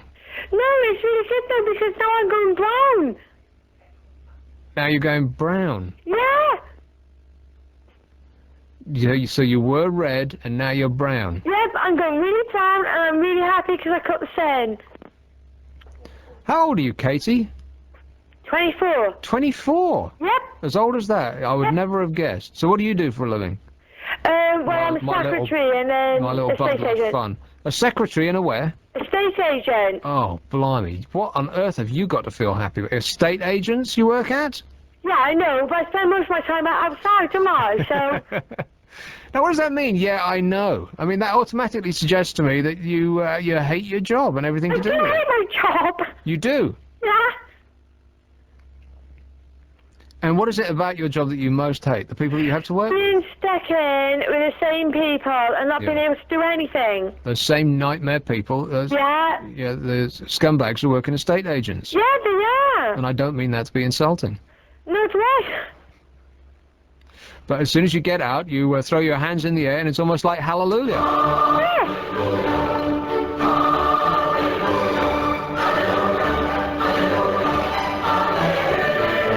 Join in if you feel like it. Okay. Stop singing. So where have you been tonight, Katie? I've been out, I've been to Cardiff, I've been seeing Tom Jones. You were seeing Tom Jones tonight? Yeah. And how was he for you? Oh, God, he's brilliant. He's what? He's brilliant. Did you say something else before that, though? You said... No, I said he was brilliant. Oh, brilliant. Okay, it kind of is, you sort of, I don't know, it sounded like you slurred there for a little bit. No. So is it the best gig that you've ever seen? Tom Jones, what is he, like 100 now?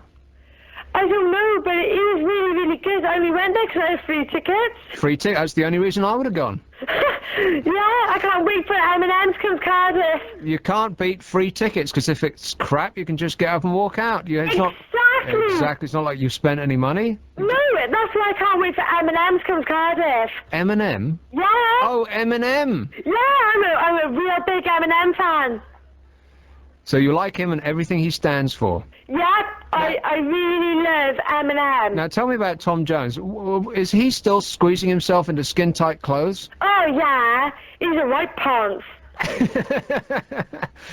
Define ponce in your lexicon. Yeah. What do you mean by that? Well, he is a ponce, though. Look at M&M. He comes out, I mean, he's having a good time, and he gets all his fans. Everyone loves M&M. Well, you know what, Katie? I think in a fight between M&M and Tom Jones... M&M will win. No, my money's on Tom Jones. Definitely. No question about it. Are you joking? M&M? That skinny queen? No, he's not a queen, though. Everyone loves M&M. I know it is. That insipid poser, Tom Jones... He's not a poser. Everyone loves M&M. No, he's excellent. Okay. He is. How can an M&M fan like Tom Jones? Are you joking? I don't like Tom Jones. I only went next to see ticket. But you told me it was brilliant. Yeah, it was for a night out, because I had no money. Twice you slurred that it was brilliant. No, M&M is the best. Everyone loves M&M. No, everyone does not love M&M. There you go. It's 0845 105 2106. And how long a delay are we running here, Carl? In seconds? Hold up your fingers. Do we actually have talkback here? Do we have talkback here? Oh, can you speak on the air at the same time? No, you can't. All right. So it's how many seconds? Hold up your fingers. 12 seconds. I probably did catch it. If not, then we'll hear from the authorities.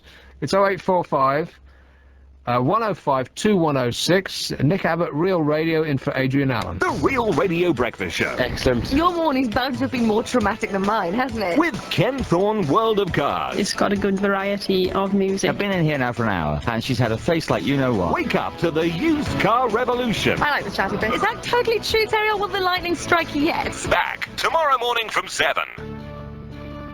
We get lots of buyers bidding for your policy. That's what we do. We need policies that are 100% with profits and must have started before 1990.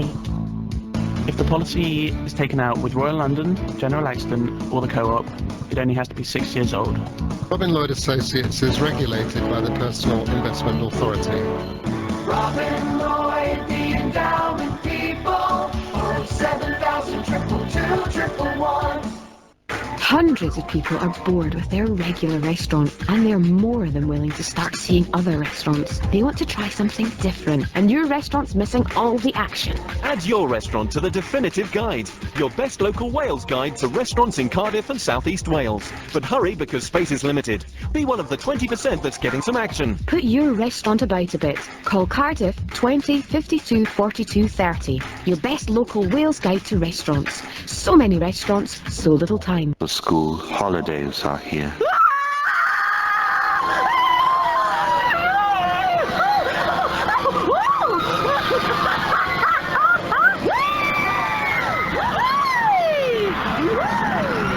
Make them fun and get out on a half-price Virgin Value fare. A Bristol to Newcastle return is from £20. This is the late night phone-in with Nick Abbott. Have your say now. Call Real Radio on 0845 105 2106. 08457 222 333. Mother, will you please button it? Virgin Trains is a part of the National Rail network. National Rail. It's time to return. And it sounds like we're back live. God knows what happened there. No idea. It's not my fault. I'm just looking at the screen and it's doing all manner of different things. So we're foiled again by technology. Here's one in Sarn. Sarn? Is that right, Anna? Yes, a Sarn. Sarn. Yes. Okay. Well, all I've got to say is plenty of people apparently have phoned in tonight to say that they don't like you very much, but they won't come on the air to say it. Plenty of people have called up tonight to say they don't like me very much, but they won't come on the air. What on earth does that mean? Well, when they go through to the man before you to How do you know? Because when I phoned up just now, I said I didn't like you. Yeah. And plenty of people have phoned How do you know that? Because the man told me. He told you that plenty of people have called up and said they didn't like me? I said to him that I didn't like you. Yeah. He said plenty of people have phoned in to say it, but no one will actually say it on the air. So I am saying it. I like Adrian. He can be straight to the point on many things. But I can't believe how horrible you've been to people who have had family that have died. I haven't long had someone who's died. Oh, blimey, here we go again with the deaths. What is this, like the death show? Anna, Anna, it's just a radio show. Will you relax? It may be a radio show, but even though Adrian is straight to the point on many things, and he can be quite ignorant on a lot of things. I'll pass on your message. Oh, blimey. Like I said at the start, every time that a talk show host goes on holiday, everybody that has especially a late night talk show host, because people go to bed with him, and it's almost like they're his friend. They have this sort of fantasy relationship with people who are on the radio. Then when he goes on holiday, it's almost like you go into a state of shock. Oh, my friend has gone, you think. It's almost like you've had a death in the family. Here we go with the death thing again. and somebody takes it over and it's like, oh, blimey, who are you? I don't know who you are. I don't like you. Just give it a rest, Anna. He'll be back in a week. Take a deep breath. Are you going to listen? Or are you going to cut me off? Well, are you saying anything other than what you have already said? I don't care who died or whatever, but listen, I ain't listening to it, but my phone fantastic. Oh, you're cracking up. Get a new phone. 0845 105 2106. Are we still on delay here? Can you come in and check it out? Does it automatically come back in? Kyle? It does. Automatically comes back in. Okay. Here's one in Cardiff. Alex. Hello, Nick. Alex. Hello? Alex. Nick, can you hear me? I can, yeah. I'm saying Alex. Hello, Nick. Hello, Alex. Hello, Nick. First of all, Nick, welcome to Wales. Yeah, thanks a lot, yeah. I'm sorry you've had such an awful array of callers. It's been so welcoming so far. I mean, the girl before the ad break, I don't know what she was drinking, but I wouldn't mind a pint of that. You wouldn't mind breathing in her breath? Well, you know, what do you think of Cardiff? I think Cardiff is actually is quite a pretty place. Yeah. I tried to get into Cardiff Castle the other night, but Tom Jones was playing there, and he had people at the door repelling people. I couldn't get in. But the park behind it's quite nice, and it's surrounded by green, which is quite kind of relaxing on the eyes when you come from London and all you see is concrete all the time. And the Welsh Finds, are you learning Welsh yet? And the Welsh what, sorry? The Welsh Finds, are you learning Welsh? No, I'm not. It's so deeply confusing that you have it in 2 different languages. You should... And I've been thinking about this. Okay, I know a lot of people, the Welsh is their first language, but would it not make sense to have the Welsh thing in a different colour, so that if you only want to look at Welsh, then you know exactly where to look, and if you only want to look in English, then you look for that. Does that make sense to you? Because when you're driving past a sign at 70 miles an hour, you haven't got time to like translate a sign that's zooming past in a millisecond. It has to be clear. That's too clever for our authorities, I think. Why, is that too complicated for them to figure out? I guess so. I think our council tax would triple as well. What, to make signs in colour? Are you joking? So, no, so far it's actually really beautiful around here. I went up to that Castle Coch. Well, I'm just going to say Castle Coch, all right, because I just can't speak it. I can't do it. It will just sound ridiculous. Yeah. And that's nice. And it was built, apparently, by the same bloke that built Cardiff Castle. By the same architect, I think. The Marquess of Bute or something? The Marquess of Bute was the rich, apparently the richest bloke in the world then. Jeez. And not because he actually went out and did anything for it, he just got given it. As all those rich people did at that period. But like our Lord Mayor. The Lord Mayor? Of where? Of Cardiff. I don't know anything about the Lord Mayor of Cardiff. I've got no idea even who he or she is, so I better not comment. And neither would you. Hey Nick, first of all, I want to just say how good it is to hear you back in this sort of format. I think there's an age split here. All the really old people who are very set in their ways, and they like Adrian, and they only want to listen to Adrian. Everybody that's over the age of about 90 only wants to, and any change in their life, you know, they get up in the morning and they haven't got any tea, and they have to have coffee, and they virtually just collapse right there on the floor. So after a certain age, any change in your life becomes a very traumatic experience, and that's seems to be the nature of the people who are going, oh, I don't like you. Well, I've heard Adrian once, but I can't really comment on him, but I saw on the internet today that you were filling in for him. Here's another net nerd. For a week. And I thought, oh, I'll tune in. So I've got it on the satellite. I thought, oh, I'll tune in and have a listen. It's been quite a while since I heard you in this sort of life. Well, it's been a while since I've done phones. It has been. I've been a DJ for the longest. I'll tell you what, it's the easiest job in the world. Being a DJ, you've got no idea how simple it is. Am I right, Carl? Yeah, that's right. He's nodding his head. You just show up 3 seconds before you go on the air, and you look at the computer screen, and it tells you exactly what you're going to do, and most of the time, exactly what you're going to say. Am I right? Yes, he's nodding his head. But this is completely different. I'm out here on a limb. Well, Nick, I'm 26, and I'll shock you and say I remember you being working on a station. I won't mention the name, but it was based in Luxembourg. Oh, shit. What radio station is based in Luxembourg? I'm thinking, I bet you could sing the jingle for me. It goes, Radio Luxembourg. It was an excellent show, and then I followed you must have been about the station 3. You must have been 3 years old when I was on that station. That was probably the rudest show that's ever been broadcast to this country. If anybody that had actually listened to it that was, you know, over the age of 5, then I would really have been, I would never have got a job ever. And that previous caller would have been, well, she'd have hiked up her pantyhose and be dancing down the streets. I think her head would have exploded. I bet she's still listening. And I bet the old dear that called in like about an hour ago and said how disgusting she was. And I love the way, by the way, that people just don't turn off. They have to ring in and complain. Yeah. What is that? There's an off button on your radio if you don't like it, then all you have to do is, and the boss of this radio station will probably be tearing his hair out at just the very suggestion, but, you know, there is an off, to ring in and complain. What kind of mentality is that? Well, Nick, that drunken lady before the ad break, I'm not sure whether she was going to scream or eat a banana. not too sure. If I could use one of your t-shirts. One of my sayings, yeah, well, I'll send her some fruit in the post. Thanks a lot, mate. It's 045, what is it? 0845 105 2106. Here's one in, let's see, let's go to Neath. Neath. Where's Neath, Audrey? Yes, thank you. You're welcome. Where's Neath, Audrey? Just in South Wales. South Wales, Neath. Okay. Not far from Cardiff. Okay. So what's up, Audrey? I mean... Pardon? I mean, what's to do with you, Audrey? Well, is he anti-Welsh? Is who? Bloke on the radio. Who's that? Instead of Adrian. Oh, him! Well, him, yes. He's an awful bloke. You don't want to be... He's a very cheeky boy. Yeah, don't listen to him. Turn on to, what's the other radio station around here? Well, you don't want to say that on the air. No, I don't. I only listen to your radio station. Well, if you turn off now and tune back in about an hour and a quarter, he'll be gone. Trust me.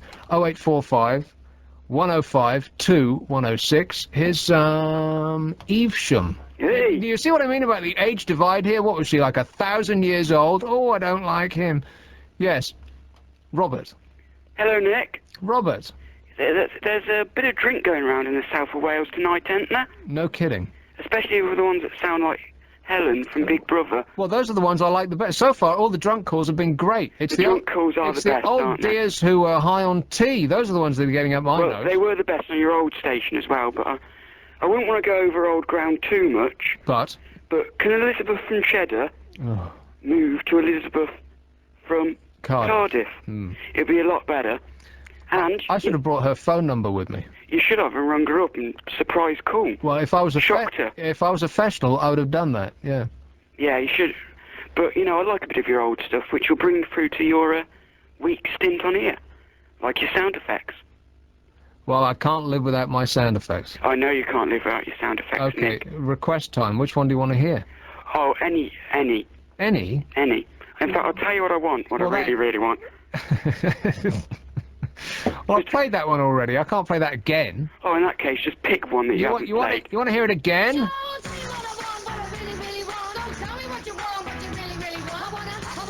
That's a heavenly sound.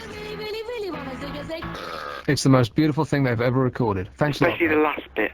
Yes, particularly the last bit. How could you have it without the last bit? Yeah, well, I think the original version without the last bit was rubbish. Yeah. You've brought it through. I've added class. You should be an Ibiza man playing it, playing your mix. Come to think of it, I should be in Ibiza right now, shouldn't I? I should be lying on the sand with a cocktail in one hand and someone I don't know in the other. Oh yes, as long as she's female. As long as she's female. Well, and up for it. Yeah. Mad for it. Mad for it, exactly. It would. Fantastic, Nick. All right. So I'll go with you there, Nick. Are you female? No, but I'll have another female. Okay. Or we could share a female. It could be like a double date. Share a female. What? Share a female. What, like a cigarette? You mean? You're joking, aren't you? 0845 105 2106. Here's let's have. Where have I gone? Yeah, oh, blimey. How on earth do you say that? I've got no idea. I'll try it. Katrina? Hello? You're in Glyfach Goch.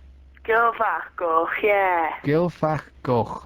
Hi. Hi. Gylfach Goch. Where's that then? It's in the Ron there.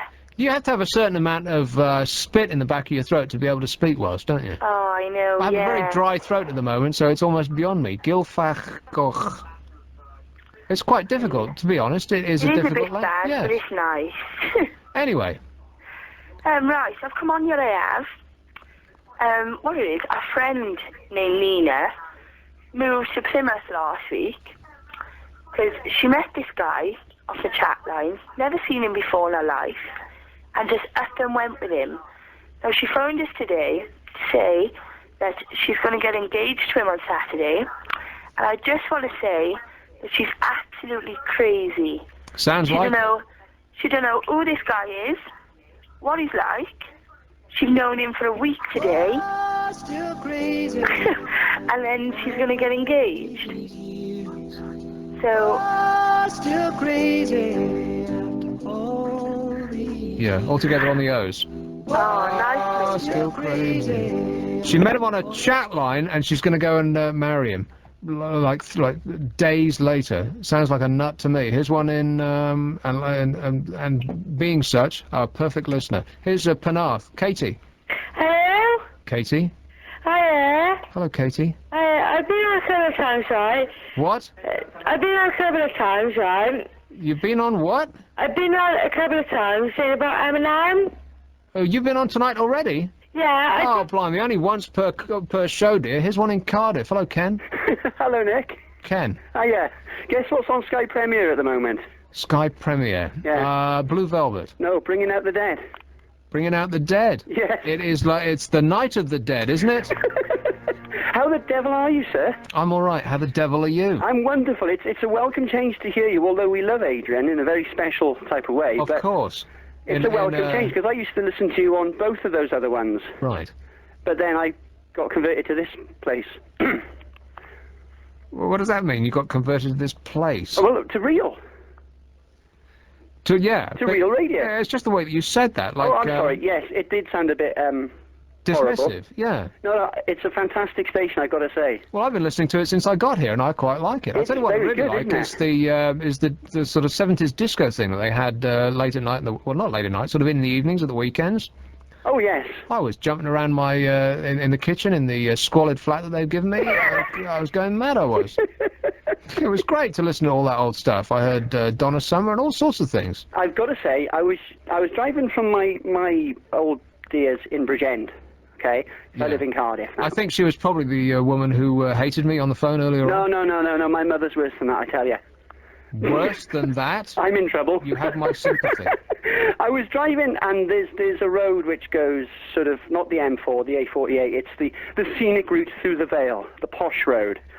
So I was driving down the road there, and I was listening to you, and when you were playing all your little sound effects, I was creasing myself, absolutely creasing myself, and I've had nothing to drink, I promise you.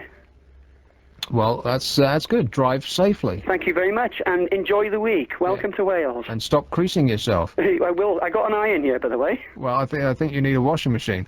0845 105 2106. Here is blimey, isn't time flying when you're having? Yeah.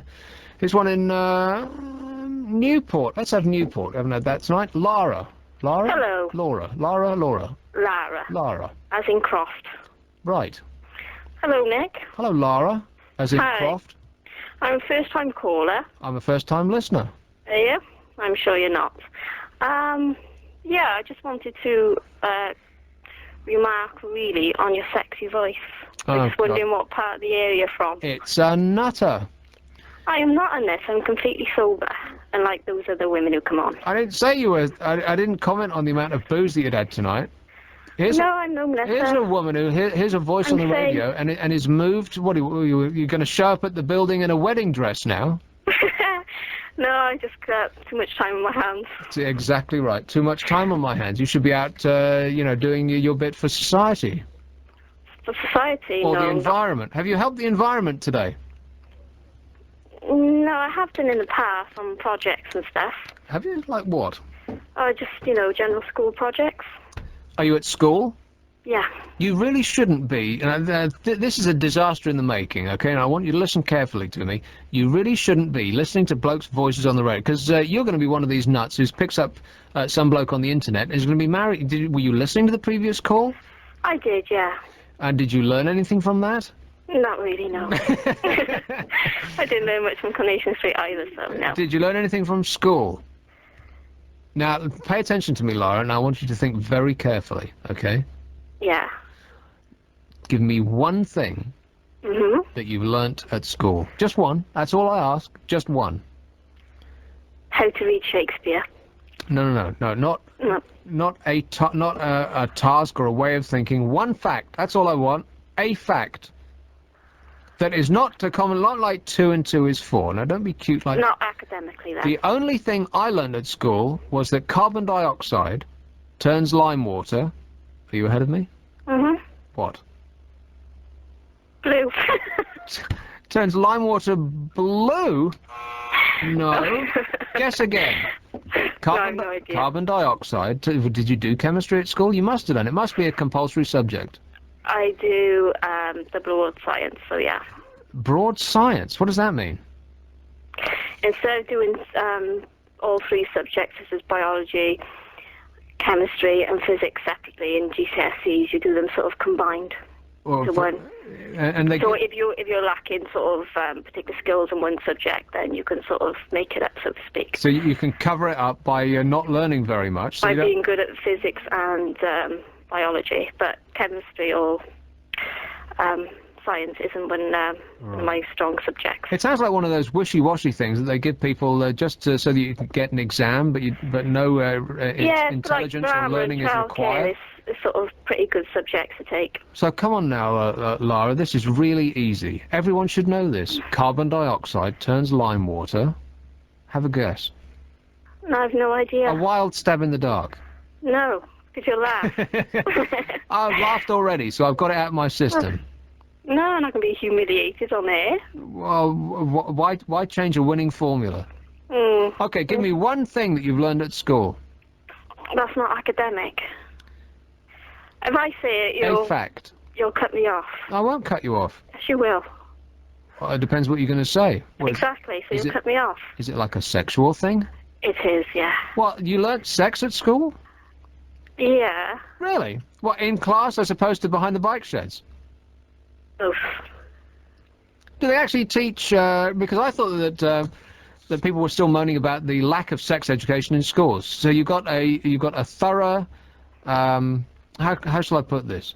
You investigated the subject thoroughly. Apart from contraception. They didn't tell you about contraception?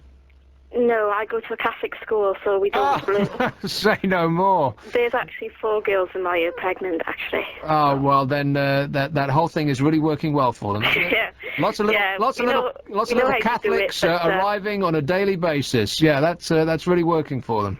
Yeah, and what was you going to say to me anyhow? You went all serious there for a moment. What was I going to say to you?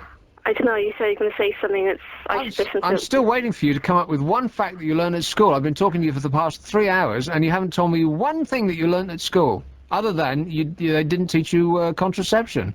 And the one thing that you learn at school is if they don't teach you contraception, then you end up pregnant. That's the one thing that you learn at school, and I want you to keep that lesson in your mind at all times. Thanks a lot, Lara.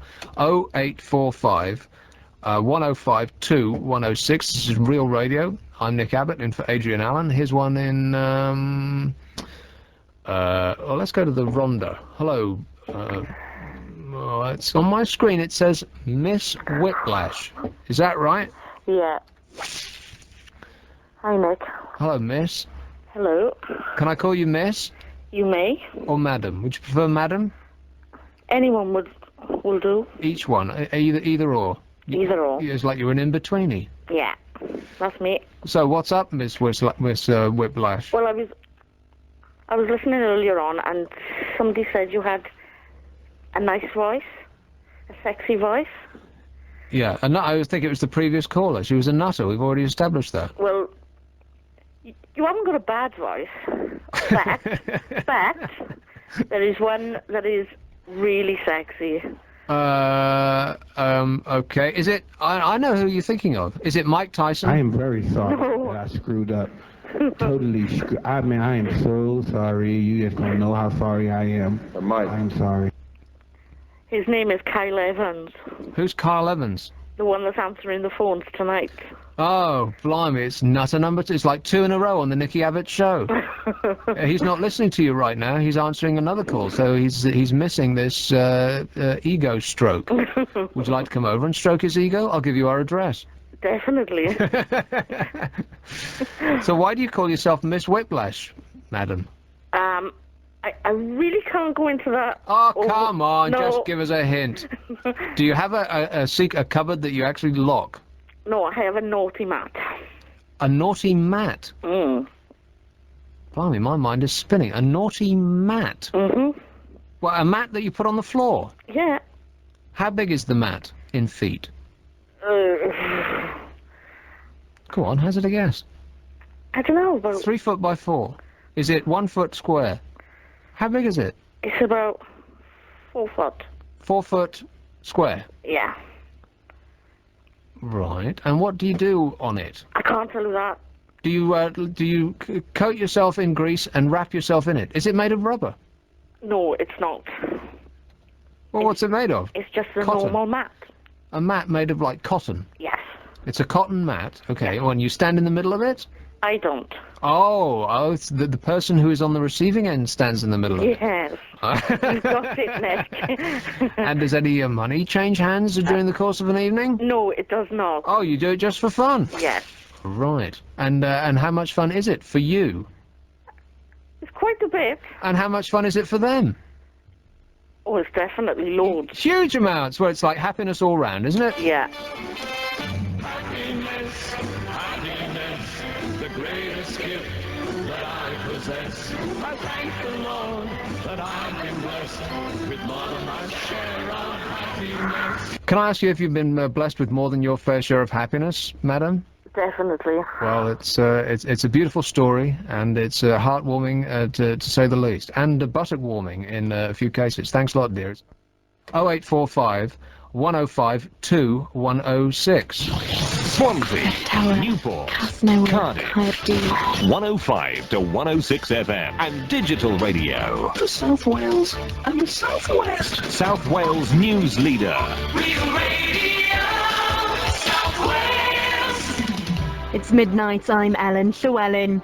Foot and mouth's gone even deeper into the... Finally, bookies are offering odds of 2 to 1 that Cwmbran hairdresser Helen Adams will marry fellow Big Brother housemate Paul Clark. On eviction day, there was just a 10 to 1 chance the couple would get it off together on screen and end up walking down the aisle together. They would do what?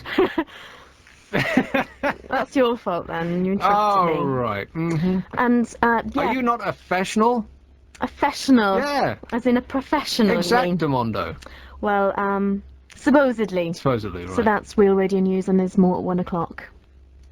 Oh, is that me now? Yeah, that's you. July was Mini Month, and we've given away the brand new Mini from Rydale Mini, Cardiff and Newport. We sent Sarah out in the Mini. Excuse me, Sarah? This is very live. I love it as she does this. No. We made the draw. Come over here with me. Would you like to do the draw? She got lost. Carrie, I'm lost! She got spotted. We're now on the right road, going the right direction. And finally, we found the winner. Have you realised, Tina, you are our winner? Oh, I can't believe it. All these minis are driving up the stairs. Can I be the first to say many congratulations? You've got the brand new Mini from Real Radio in Rydale, and I want to say congratulations to you, okay? Congratulations to Tina Thomas, the proud owner of the brand new Mini from Rydale, Cardiff and Newport. I'm a real winner! Real Radio, South Wales weather. With Specsavers Opticians, giving you a clearer outlook. I'm talking like really loudly without putting the microphone up. I could stick my head out the window and shout, I suppose. Patchy cloud tonight, warm, fairly muggy, 55 the low. Mainly dry day tomorrow, cloudy, isolated showers by the afternoon, a light west wind. 73 the high. Real Radio. Nick Abbot on Real Radio's Late Night Phoner. Call now on 0845 105 2106. Real Radio. Okay, how many screw-ups are we up to now? Are we in double figures? Easily. I think we were in double figures within the first 3 minutes. Here's one in Cardiff. Hello, Tina.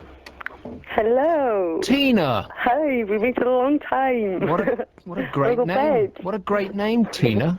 Thank you. Is it Christina? No, Tina. Just Tina? Mm-hmm. No, my opinion is the woman who phoned up earlier, who had some money to drink. What, can you be more specific? There was loads of them. He said, oh, I'll miss out the P. You what? Oh, he said, but I'll miss out the P. Yeah. Yeah. Well, when she said about someone in their family dying, well, listen from the beginning, the one who phoned up at first, at the end of the day, it's all just in phone up on air for a bit of opinion. Well, an advice. Basically, myself, I mean, my heart goes out to, like, you know, personally myself, or my children, I mean, they can bury me out in a box out in the back garden, you know? Now, you don't really mean that. They can bury you in a box in the back garden? Yeah, well, it's respect, innit? I mean, they're gone, you're not going to see them, are you? Well, that sounds like a lacquerous. That sounds like it would be unhygienic, apart from anything else. No, honestly, well, basically today they're marble, not wood. Well, they could just, stick you in the corner of a shed. No, I don't mind the back garden, me. As long as the spiders don't get me, I don't care. Now, so seriously, there is advice out there somewhere. I don't know personally myself where she can go, but... Well, I think somebody called in with the only intelligent thing that was actually said on this show so far today was that they can go to the Social Security, and they're bound to help. She said she'd been there, didn't she? No, I think she said they went to Citizens Advice, and if Social Security can do something about it, you'd think that Citizens Advice would know. But if you think about it logically, if somebody actually cannot afford to bury their deceased, because you can't, so far, it's against the law to bury people who are alive. They actually have to be dead. Did you know that? So if you can't actually afford to do it, it seems logical that the government will take over and do it for you. But they'll probably do it in an unmarked grave. No, but she could turn around and say, oh, listen, because he was a brother-in-law, forget it. But, I mean, you know, she's looking out for him sort of thing. She could turn around and say, well, it's not my problem. Well, I don't know the facts any more than you do, but it seemed like that she was a bit aggrieved to have been stuck with it. Yeah, well, we all got our problems at the end of the day. That's all she was phoning up and asking for a bit of advice. I know, but obviously calling the wrong person. 0845 1052 106. Don't ask me for advice. I know nothing. Haven't we established that already? Here's one in, I've got no idea where you are. Helen. Helen. Oh, hello? Where are you? I'm in Brinkethin. How do you spell that then? Oh, I wish that was up on my screen. I would love to have got my... I would love to have got my lips around that one, Helen. Oh, hello? Brinkethin. Brinkethin, that's right. We're all thin in Brinkethin. You're all what? Thin. You're all Brinkethin. No, listen, I'm ringing up actually. Oh, I got it. Hello? You listening? I'm listening to some of the words that you're saying, Helen. String them together for me. Go ahead. I'm ringing up about exactly what the last caller said, actually. I thought it was very unsympathetic of you to that woman. When you played the music. Here we go again. I'm going to talk this music here. Hello? It's the Death March. That upsets you? It's the Death March. I know that. No, I'm not going to get to do. I'm going to welcome you to Wales, actually. No, but I just thought it was a bit much, that, you know. The Death March when she's grieving. Well, she didn't sound like she was grieving to me. It sounded like she was just plain annoyed. It didn't sound like she actually liked him. Yeah. She didn't sound like, a widow in black. Not to me, she didn't. Did she sound like that to you? Did she sound like she was grieving? No, she wanted advice, though, but still, it doesn't matter, does it, you know? Why she would call a radio show, a late-night phone-in for advice on burying people is a mystery. No, I know that. I understand your point of view. But when Adrian's on, he has a lot of calls like that, and he is very sympathetic and helpful with any subject, you know. Well, I'm not phoning about death anyway. Well, I hate to break the news to you, Helen, but I am not Adrian. If I try for the rest of my life, I'll never be Adrian. No, you're not Adrian, but, you know, we're so used to him with... Well, I know. You have a relationship with him because you take him to bed every night. That's right. Not everyone can be like Adrian for advice, can they, Not literally or figuratively. No, I'm not ringing up about that subject anyway. Oh, and another thing. Yeah? Go on. It's quite funny. Last week we were talking about death and things. It was a lovely evening, and me and my friends... Now, wait a minute. It was funny and you were talking about death. Now you're No, we weren't talking about death. You've got to listen to the story, what happened. You would laugh after. Well, let's find out, shall we? Well, it was a lovely evening, about 6-ish. And me and my friend said, you know, we'd go out for a little walk. So where I live down the road is a cemetery. So we thought, we'll have a look around the cemetery, you know, have a look around. And it's peaceful and we can chat. Well, on the board outside, the council had written, that these gates close at dusk. So we were, we had a few hours in there. And when we got back to leave the cemetery, whoever locked the gate had locked us in there. We were, this is true now, we were locked in the cemetery. You still listening? Yeah. No, seriously, no, I was quite annoyed. Well, I panicked. No, serious, I panicked. So my friend, who's fitter than me, got over the gate to go and get some help. How high were these gates? Oh, very high. Well, how high is that? Well, I could never have got over them. Well, anyway, I'm annoyed. I'm right into the council and everything about this. I mean, what time's dusk in the summer, These gates close at dusk. They locked these gates before 9 o'clock.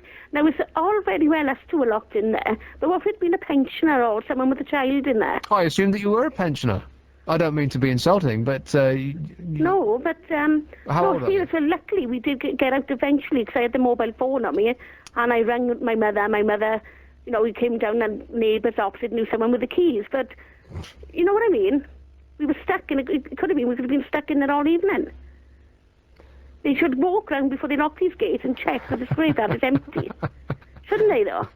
Well, I guess they should ring a bell. But do you know what made it worse? Or something, yeah. We were the joke of Sam, because we told a few people, and they got on pretty quick from Brinkheadton and Sam. That we'd lesbian, we are gay, me and this girl. And they reckon we were in there after the stiffies. No, it's a standing joke with us now. But besides all that, the council should make sure, shouldn't they? You could happen to anybody. Well, yeah, I guess so. Could have been someone in there with a child, and, Tell me about the stiffs again? No, don't. 0845 105 2106. That kind of made a left turn, that call, just at the end there, and I was so shocked I kind of didn't know what to say. Did she say what I thought she just said?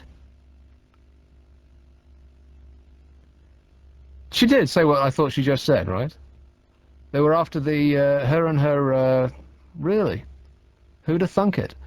Here's one in, speaking of which, Rogerston, Conway. Hello. Hello. Now, he's listening to the radio. You bloody English prick. And, hearing what he said 10 seconds ago, and it's scrambling his brains. Here's one in, Penarth. Gone. Let's have, Swansea. Hello? Swansea. Hello, Catherine. Hello? Catherine. Hello. I was going to talk about a different subject. When I heard that man crying, it affected me, yeah? What man crying? Foot and mouth on the news. Oh, right. The government, especially the agricultural government, excuse me, my son is... All right, love. Okay. My mother's seeing him at the moment. Give him a slap. He's got a very bad chest infection. He's had fits as well. But oh, like suddenly I'm a doctor now. No. He'll be all right. He's had not epileptic fits. He's had. I am a doctor now. Are you going to ask for advice? No. Well, anyway, what I wanted to say was this infectious virus disease, affecting cattle, sheep, goats, pigs, and other animals. Yeah. Wild animals. Yes. The symptoms appear within 1 to 15 days after infection. Yeah. And they include the fever and the development of blisters in the mouth. Catherine, where is this going? On the foot. On the foot, yeah. Yeah, I just want to say about... excuse me. I think you've got something off your son. Pardon? No, I've had a chest infection. Oh, you gave it to him? No. I'll call up social services. Don't say that, please. No. What I wanted to talk about was suicides and what... Oh, blimey, this is the death show. Are you joking? Seriously, is it always like this? Is it? Is it always like this? I'm at the end of my tether now. If it's not one form of death, it's another. And if it's not people who are actually dead, it's people who are having Congress around dead people. I don't believe I've ever been so depressed. Here's one in Chepstow, Corrie. Hello? Corrie. Hello? Corrie. Yep, can you hear me? I can. Hi, I'm just calling up to say I agree with you totally. There seems to be a lot of people calling up tonight about death, and why are people worried about death when there's life to be lived, like, if you know what I mean? Well, I've only listened to 1 hour of this program before because the boss of the radio station sent me a CD because I knew I was going to take this show over for a week, and so I asked to hear what it was like. And it didn't seem to me that like everybody was calling about death all the time. Is it just because I'm on that people are calling with all this depressing stuff? I don't think it's you. It's just I've been listening tonight and last night, and listened to one on Red Dragon on a couple of nights ago, and it just seems that a lot of people in Wales seem to be talking about death and all these freaky whiplash women and stuff. Maudlin and depressing. Yeah, well, the weather is great. We had a nice sunset tonight. We're beside the seaside. What's the problem here? That's what I mean. At the end of the day, people should stop worrying about death and live their lives while they got the chance. At the end of the day, it's not worth worrying about the big day when it comes, is it? Or more specifically, stop calling in about death. Exactly. I mean, Can we call in about life? Is anybody actually living life there without thinking about death all the time? I mean, I'm over here going to slip my wrists if another caller calls in about death. Suicide, the last caller wanted to talk about. You joking? Suicide? I mean, who commits that? I mean, anyone that commits suicide, in my eyes, is just... They should be killed? Is that what you're saying? 0845 where is it? 1052 106. They must have paid a fortune for that number. You see how very cute that is with our, because we're 105 to 106 FM. Must have cost an enormous amount of money, but they've got money to chuck around here. Here's one in Newport. Hello, Christine. Hello. Hello. You managed to get there after all? Where? When you got lost the other night. I did. It was a nightmare. And I was listening. I thought, oh, I hope he gets there. I've been lost every time I leave the flat. I've been here since Friday. I've been lost every single trip I make. The only trip that I made without getting lost was from the flat to Barry Island. You know what you have to do? You have to leave arrows everywhere you go. Yeah, I should drop breadcrumbs behind me, yeah. Guess what? The price of cheese has gone up? Yeah, and I'm alive! Oh, you're alive! Well... Buried my husband, buried my mother 2 years ago, but I'm alive. Hallelujah! Right? And please don't forget the number. After 3, 1, 2, 3, 0845 105 2106. Is the right answer. Congratulations, dear. You win a major prize. We'll send it to you in the post. Here's one in Caerphilly. Gareth. Hello. Gareth. Hello. You're going to do this Gareth one, is it? I didn't understand what you just said. What was that? What it is, you're on about life. Well, I've done my back-in for life. Oh, my God. Here we go again. Okay. No, so we've gone from death to major injuries and illness now. We had the woman calling in, her son was coughing up phlegm, which sounded like either she got it from him or the other way around, and now we've got like chronic back pain now. No, this is to do to the big cheese that was happening in Caerphilly. And what happens is there's a big fairground and all that. So I take the kids along to the rides, and of course, I'm not as old, well, not as young as I used to be. So yeah, I'll take the kids on the ride, and guess what happened? You done your back in. I enjoyed it though. You enjoyed doing your back in? No, I enjoyed the ride. Now, in what manner did you do your back in? Because I did my back in. All right, let's talk about illness now. I did my back in, and I went to my osteopath, and she said I misplaced some ribs. No, just... now, to misplace one rib sounds like unfortunate, but to misplace two, well, that's just careless. No, all I've done is just bruised the spine a bit, that was all. Not as bad as that. Right, so you're not actually dead or dying? No, well, God, no. That's a note for celebration, isn't it? Oh, isn't it? But what I can't understand is, this big cheese there was such a big hot event, that Real Radio didn't get hold of it. Well, I'll leave a note in the boss's in tray. Here's a call in Penarth. Katie. Katie. Hello? I mean, where were you? Huh? Where were you? I heard you, like, screaming from another room. No, I'm still here. So what's up, Katie? No, this is...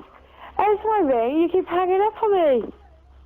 Have you called already tonight? Yeah. Okay, you can only call once. Here's one in, Carlian? Jennifer. Hello. Where is that? Pronounce it for me. It's near Newport. No, can you pronounce it for me? Clean. Clean? How do you spell that? C-A-E-R-L-E-O-N. Yeah. And it's pronounced Clean? So A, E, and R are silent? I guess you could put it that way, yeah. Wow. Oh.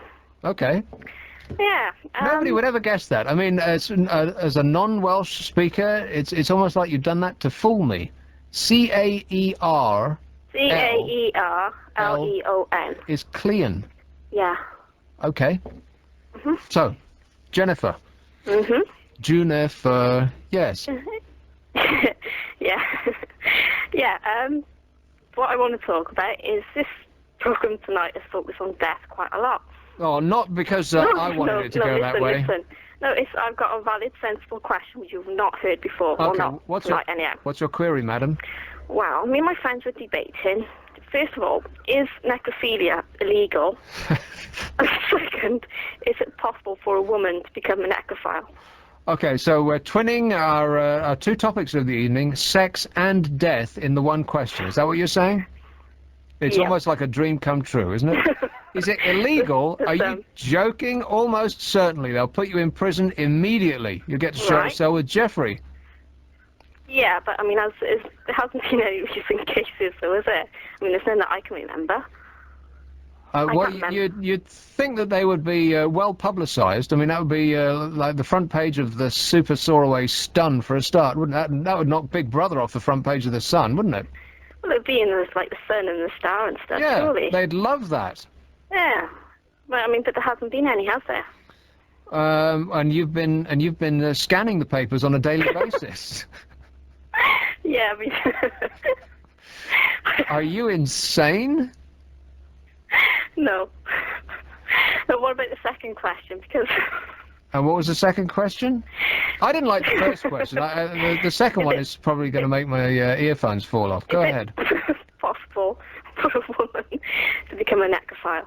I don't know. We'll look it up. Perhaps there's a course in your area. Real Radio is giving you the chance to go to Robbie's last gig of 2001 in Germany. Our exclusive trip includes coach and ferry travel to Cologne, 2 nights hotel accommodation, and your ticket to rock with Robbie Williams. I don't wanna rock, DJ. Prices to see Robbie Williams in Cologne start from just £189.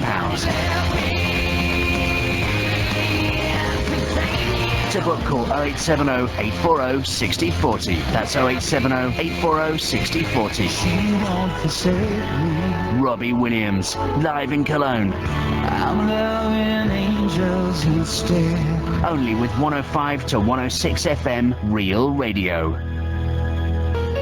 If you've been injured in an accident for which you weren't to blame, you may be entitled to compensation. But how do you know? Claimline is a completely free service available to anyone who suffered personal injury within the last 3 years, with the effects lasting 4 weeks or more. Call the Claimline team of personal injury specialists today to find out how Claimline could help you. 470-222-999. Claimline, your call will help. If you came up to me and told me you'd book just any old cab, I'd say no! Call a Dragon Taxi now on Cardiff 20 333. Dragon Taxis, alright! Businesses across South Wales are waking up to something new.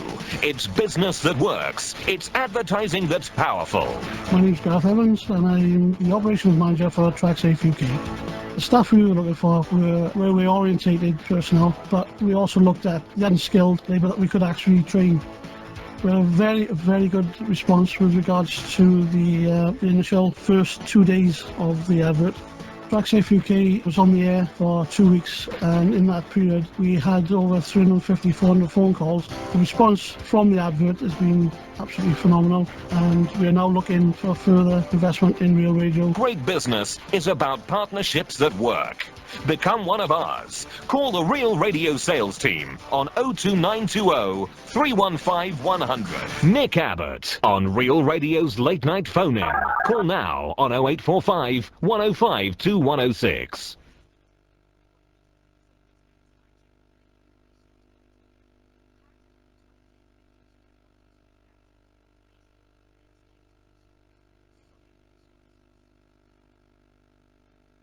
Well, one of our services had a long period of silence because whoever loaded these ads is a, well, shall we say complete incompetent? Who loaded the ads? Any idea? Kyle? Come on, name names. Was it Gary? Oh. Anyway, painful. Let's have Lee in, well, it looks to me like Hanaran. Is that right? Llanharan. Llanharan. Yeah. Oh, it's a double O. I thought it was a capital H. The screen is so far away I can barely see it. Very close, isn't it? Yeah, it's near enough for jazz. And a silly woman that was on last. Which one? The one that was from Caerleon. Caerleon. Caerleon? Yeah. So not Cleon? No. Caerleon. That's Well, where they that live. I don't mean to say I can pronounce it. That makes sense. I could have come up with that pronunciation. Caerleon. Yeah, that's what it looks like. Cleon didn't make any sense to me. Oh, well. What do you expect? You know, necrophilia. A stiff's a stiff, Goldtrig. Okay, do we want to really go down that route? I don't think so. Here's one in Tondi. Jane. Hello. Hello, Jane. Hello. I'm ringing up because the show we haven't hit ending tonight. That's like saying, no one's given you a chance, and the show's a bit boring. So I thought I'll take over the show for you. I'll ask you some questions. Is that okay? You've been listening for how long? Almost a night. To a boring... Everyone's ringing up about death and everything. I thought I'd cheer the place up. All right, go ahead, dear. Where are you from, then? Tell us a bit about yourself. All right, well, my mother's Welsh. Is she your mother's Welsh? That's right. All right. Are you married with children or anything? Now, the second question should be, where's she from?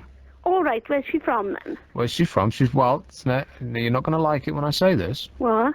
Because she's from the north of Wales. Oh, no, well, I don't mind. It's Wales, isn't it? Well, I thought that there was this big north-south divide here. No, I don't think so. That's what I heard. I thought that the north doesn't, like most countries, the north doesn't like the south, and vice versa. I don't think it happens in Wales. I think the Swanseas and the Cardiff rather no, bit rival. I'm getting nods from elsewhere. I think that there is like a north-south divide. Do you think so? Well, I don't. All I know is what I've heard, and like the people that are through the glass there, and when I say people, I mean person, is nodding his head, and that there is. Now, oh, I don't know. I wouldn't know about that anyway. Well, I get on with everybody. North well, or I know south. you're a beautiful human being. Yes. But most people are scumbags, as you know. And there is a north-south divide, just as there is in England and Spain and France and anywhere else you can think of. Most people want any excuse to hate somebody else. Well, they do. That's the trouble with this world today, isn't it? Yeah, that's whatever happened to peace, love, and understanding? That's what I want to know. Exactly, isn't it? But so people are desperate for an excuse to hate their neighbours, and they hate their real neighbours, but also they like to group people. And the easiest way to do it is, and in a country that's pretty much a rectangle up and down, you just cut it off in the middle and you call it the north and the south hates the north and vice versa. Yeah. They come from Prestatyn. Oh, I've been on holiday to Prestatyn. It's beautiful.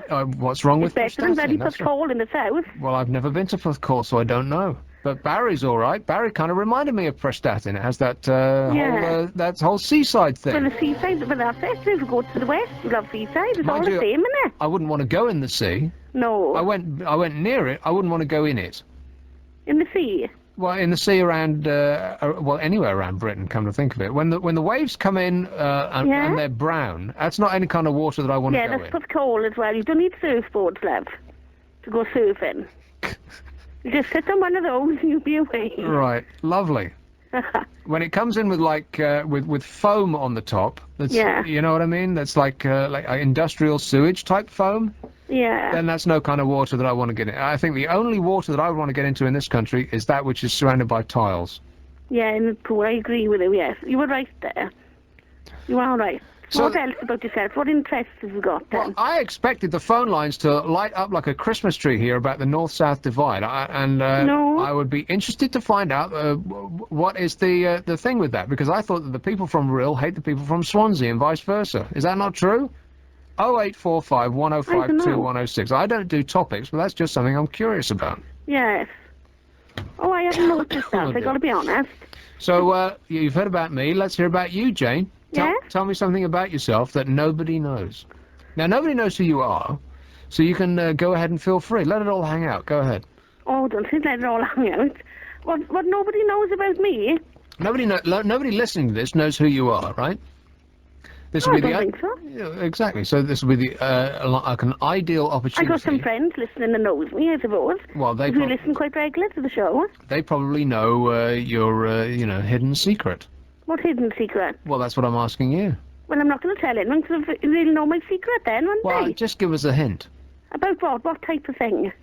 Well, now there's something that's in your mind right now.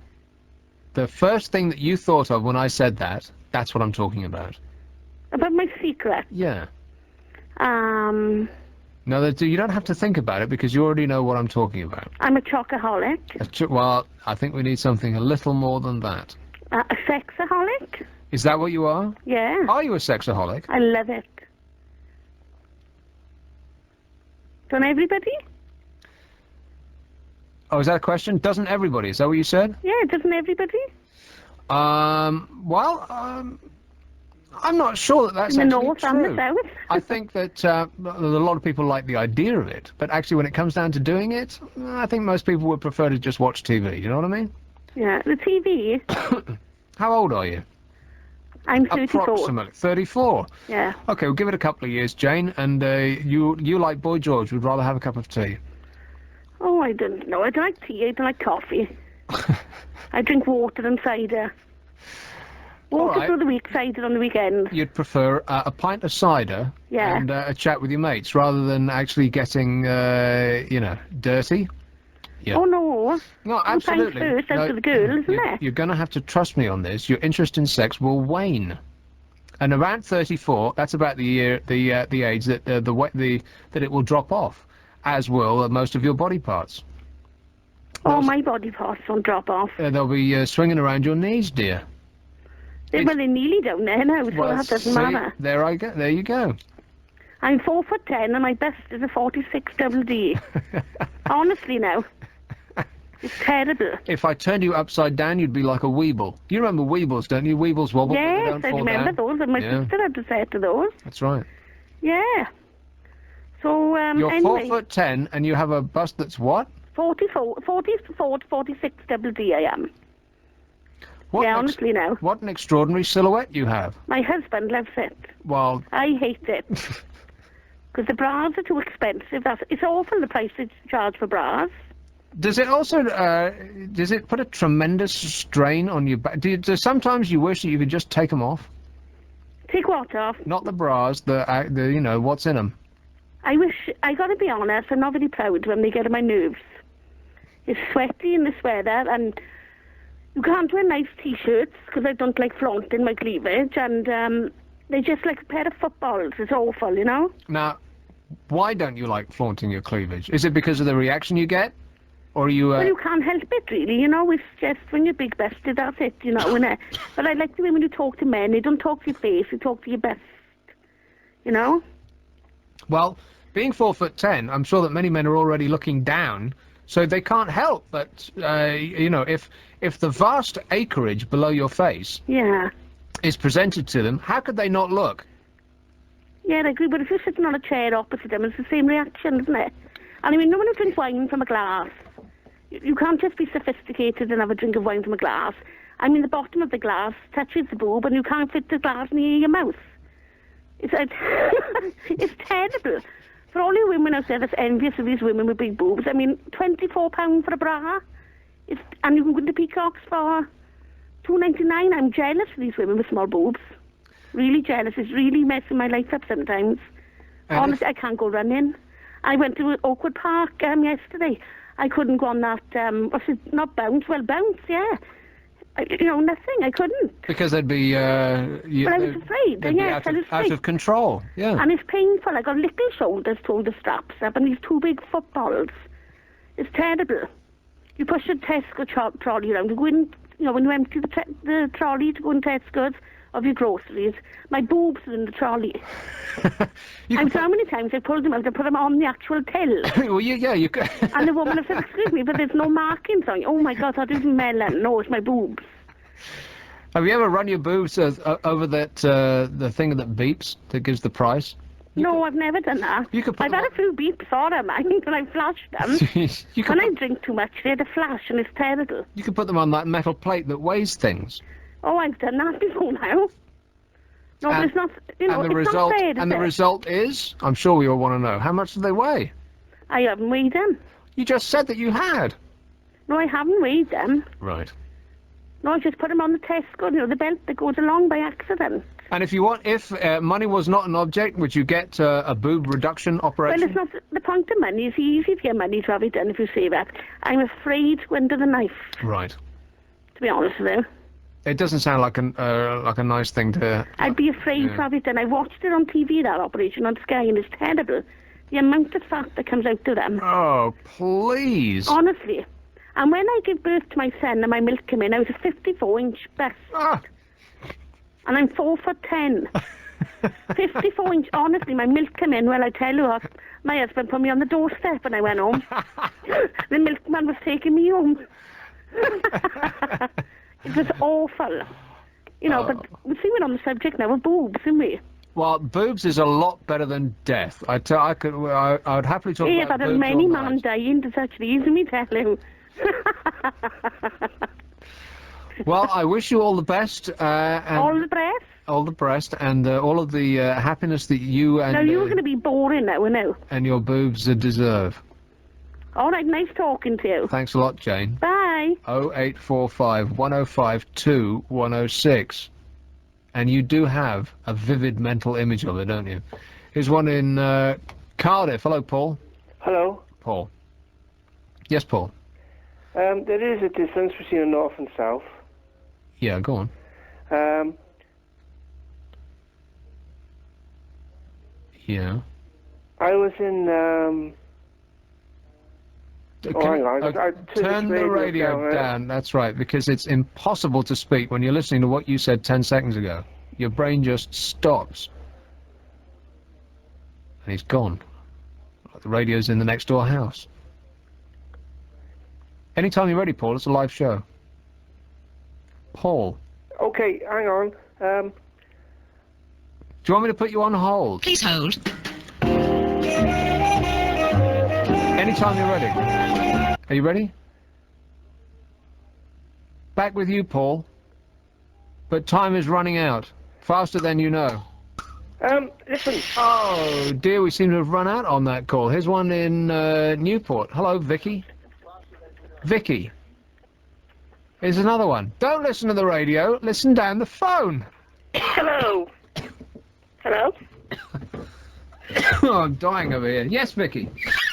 Oh, hi. I was just listening to what that woman was saying about her breast. Big boobs, yeah. And I'm just amazed that in today's world of medical technology, they haven't devised something which could make somebody's breast grow and reduce breasts which are too big. I mean, personally, I'm quite happy with my size because I'm 5'1" and I'm a 32C, so that's quite ample, really. But like a pill, you mean?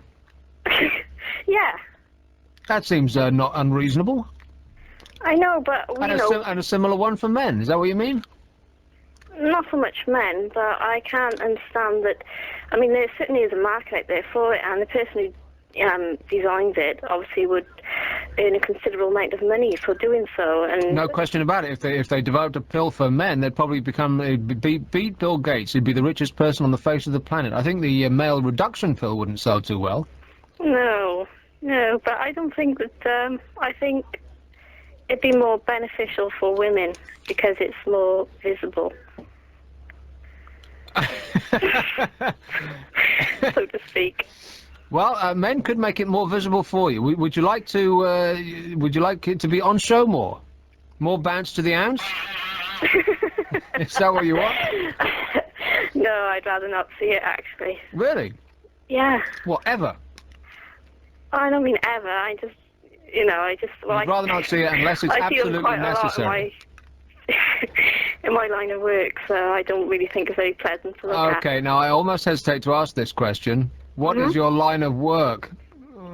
Take a guess. Well, does it involve high heels and stockings? Nope. Does it involve a white uniform? Yeah, I'm a nurse. You're a nurse. Well, thank God for that. Well. And why? Well, thank God for you is what I mean. Yeah. Why did you become a nurse? Why? Well, did you know what a thankless task nursing would... I'm amazed how thankless it actually is. Actually, it's very, very distressing to be a nurse. But anyhow. It's long hours. Yeah. You get virtually no money at all. You're abused on a regular basis, am I right, by thickos who come in the hospital with all of their ridiculous complaints and questions. Yeah, you know, both verbally and physically, so it's quite tough going. Yeah. So knowing all that before you became a nurse, what propelled you to do it? I didn't. I was very naive when I went into nursing. I knew those things existed, but I did think that there'd be more sort of upsides to downside. I know. Basically, I'm sort of quitting the profession. Are you? Yeah. And is that going on a lot? People that you work with are just completely fed up with it? Really? Yeah. Anybody who can get out gets out. Was that a fact? It is a fact. Yeah. And is that with just with nurses or with doctors too? Yeah, with nurses. Mostly with nurses. Yeah. Because in this country we seem to be trawling other countries for our nurses. Yeah, that's right. I mean, a lot of people I work with have been sort of recruited from abroad, and that sort of depletes them of the essential nursing staff as well. So. Well, that's the point. Is if we take all the nurses from third world countries, what the hell are they going to do? Exactly. Yeah. So what's the one? All right, give us a list of like 2 or 3 things that would make nursing more bearable. Better conditions, not so much pay, better conditions. It's a very... Now, what do you mean by conditions? Like you work too long hours? What? Not so much the work the long hours. I think that goes for any job, but I think it's the way in which we're treated. I mean, we're literally sort of bullied each day by management. By management? Not, now, do you mean doctors or the actual administration personnel? Both, well, both really. I mean, I get called like a silly tad on a daily basis. By doctors? Because doctors too tend to look down their noses at nurses a bit, don't they? Oh yeah, they do. They either want to get in your knickers or they sort of really sort of put you down. Right.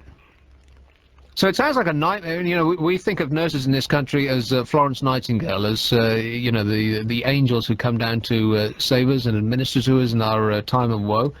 But it just sounds like a complete nightmare doing it. Most nurses are clock-watching, bolshy bitches, to be the truth.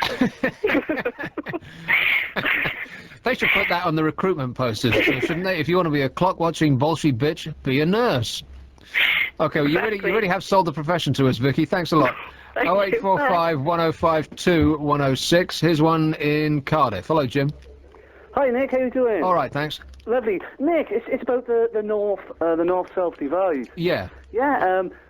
I used to work in the in a pub game for a local brewery in Cardiff, and I managed a pub in Aberystwyth, basically North Wales or North West Wales. But I've also managed pubs in South Wales where I'm an East Walian myself, and they're absolutely wonderful people. I can't speak more highly of them. Now, you're talking personally, though, but is there not a general north-south divide in this? Am I completely wrong about this, or is that generally held to be the case? Because in Italy and Spain and so on and so forth, there really is. Like in England, there really is, you know? Yeah, the people in the north don't like the people in the south. Yeah, that's and vice right, versa. Mate. I think that's a lot to do with the media as well, but from my own personal point of view, and probably that's what it is that the older I've got, the more lenient I am anyway. You know, I seem to get on more with people these days than I ever did as a youngster. Really? Because I think the general... the way that people's minds work generally is that the older they get, the more intolerant and right-wing they are. Yeah, that's interesting.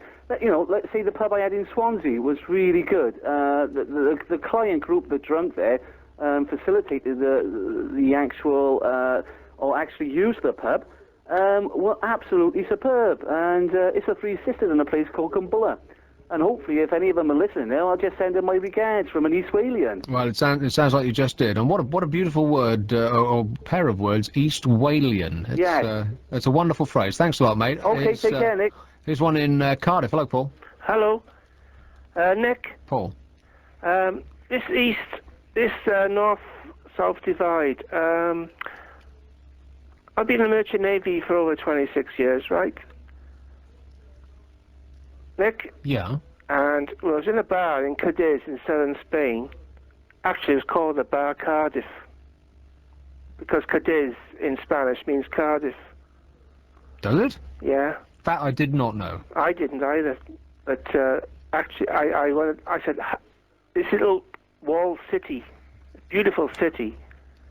It's a fantastic place of the world, part of the world. I spent 2 weeks just a month or so ago going around Andalusia. I kind of skimmed by Cadiz. It's beautiful. It's a beautiful city. Because it's up a little arm, isn't it? You can't, if you're going to go to Cadiz, you can't sort of skim by it. You have to actually go there. It's like down a little cul-de-sac. Yeah, yeah. All little side streets. It's great. Plenty of good restaurants. Anyway, I met up with these people off another ship, and one of them said, English people, they said, oh, we got a guy from Wales. So they introduced me to him, the radio officer, and he said, oh, you're from Wales? I said, yeah. I said, where are you from? He said, where are you from? I said, Cardiff. Oh, the south. I said, well... So I am right in thinking that there is a north, like the people in the south hate people in the north. yeah. Now, not everybody, obviously, but it's like a generalization, am I right? And so what are the characteristics that the people in the south give to the people in the north, and vice versa? If you talk to the Spanish people or the Italians, the people in the north think that the people in the south are work-shy layabouts. Now, part of it is to do with the weather, because it's incredibly... On another occasion... Wait a minute, because it's incredibly hot in the southern parts of those countries, and so if you go to Spain, for instance, for the 4 hours in the middle of the day, everyone's asleep, because it's just too damn hot to go outside and do anything. So it just makes perfect sense from like 12 to 4, that's when everybody goes and has lunch. And if as a tourist you go around, it doesn't seem like anybody's actually working. But people do work much later. They put in the same hours, and so they do the same amount of work as we do, but they just have different hours. But it gives them the reputation of being work shy. And so what are the characteristics that people in the south put upon the people in the north of Wales? Go ahead, tell me. Nick, on another occasion... Are you answering my question? Yeah, I believe that, yeah. No, don't. No, the question is, what characteristics, what personality are the people in the north thought to possess by the people? Because we don't speak Welsh. Is the people in the North Wales don't speak Welsh? Is that what it is? No, the people in North Wales, the people in majority of people in South Wales don't speak Welsh. Don't speak Welsh? No. Do you watch these Welsh programs on TV? No, I don't get Welsh TV. I can't. My aerials face to the Mendips in Bristol. So I get BBC West. I don't get BBC Wales. Okay, now... Or S4C, whatever it is. And all right, the people that you know, how old are you? I just turned 50. 50? Yeah. All right, I thought I was talking to somebody much younger. All right, okay, for 50. Listen. All right, go on. My other experience was I was in Houston, Texas. Is this a similar experience? Yeah. No. All right. Well, we can't like the same story twice. You're like refusing to answer my questions. I just want to know. That's all. Here's one in Cardiff. Hello, Dean. Oh, hi, mate. Just wanted to make a little point about people in North Wales against people in South Wales. I worked in North Wales well, it was Butlins Park in them days, but it's not now. It's a haven now. But is that Prestatyn? No, it was Pwllheli. Right. It's like well, just up in Snowdonia, and I was surprised. Like quite a lot of people up there speak Welsh, but you know, I made quite a lot of friends there. And a lot of the people that were up there that lived in North Wales, and they came from North Wales, they were quite nice people, and they didn't have a problem with the fact that I was from Cardiff. But did you expect them to have? No, well, I mean, I'd never been up there, so I didn't really know how to take them, and I didn't really know how they would take me, to be honest. But in society generally, and I really am going to get to the bottom of this if it takes me the rest of my life. I'm talking generalizations. Do the people in the south think a certain way, negative way about people in the north? Generally. Generally, I can't speak on behalf of everybody in South Wales, but I mean, I've never come across any animosity or anything like that in my life. So you know. I am mistaken in that respect. Well, I think so. Yeah. I mean, as I said, I can't speak for everybody. So I mean, like, different people have got different views. And do you watch the? Since I've been here, I've been watching a lot of TV, and they seem to opt out of what I would call ordinary television to have specific Welsh programs. Yeah. Do you watch these programs? Well, we do get a Welsh channel in Cardiff, S4C. Yeah, that's right. I mean, to be honest with you, personally, I don't really understand Welsh all that much. I did it in school, but never very good at it. So is it the case that most Welsh speakers are found in the north of Wales? No, they are. I mean, like, if you go up to the valleys, and I suppose towards Swansea Way, maybe, and you know, a little bit more north, there are quite a lot of Welsh speakers, especially in the valleys. So it's not a dead language. It's not a language that's only spoken by old people. Oh no. It's there are lots of people that use it as a normal language, and there's Welsh schools in Cardiff. You know that children that come from families that live Welsh and speak Welsh, and you know they spend their whole life speaking Welsh. You know. So it's very widely used. It's just it's culture, I suppose. You know, most people tend to use English more than anything else. But you know, there are a lot of people that stick to Welsh. You know, so it's quite a proud language, and there are quite a lot of people that use it. Right. Okay. Okay. Yes. Thanks a lot, mate. All right. Cheers, mate. Thanks It's a lot. 0845 105 2106. So that cleared that up. Here's one in Swansea. Hello, Falla. Hello. Falla. Is that all right? Yeah. Falla. Hello. Hello. How are you? I'm all right, thank you. Who's that, Nick? Yes, it is. Well, this is the first time I hear you on the taxi. This is the first time you've heard me on the taxi. Yeah, well, I was coming home on the taxi, and I said to the taxi driver, "What is this number?" And I called you. Right. Yeah. And I am all in my own, and I'm missing my wife. So you called me? Yeah. Well, why didn't you call your wife? Well, my wife, I can't call her. She's in France.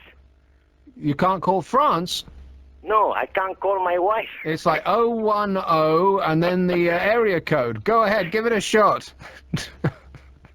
He's missing his wife, and so he called me. What? Exactly. Here's one in Cardiff. Hello, Claire. Hello. Did you understand the logic in that?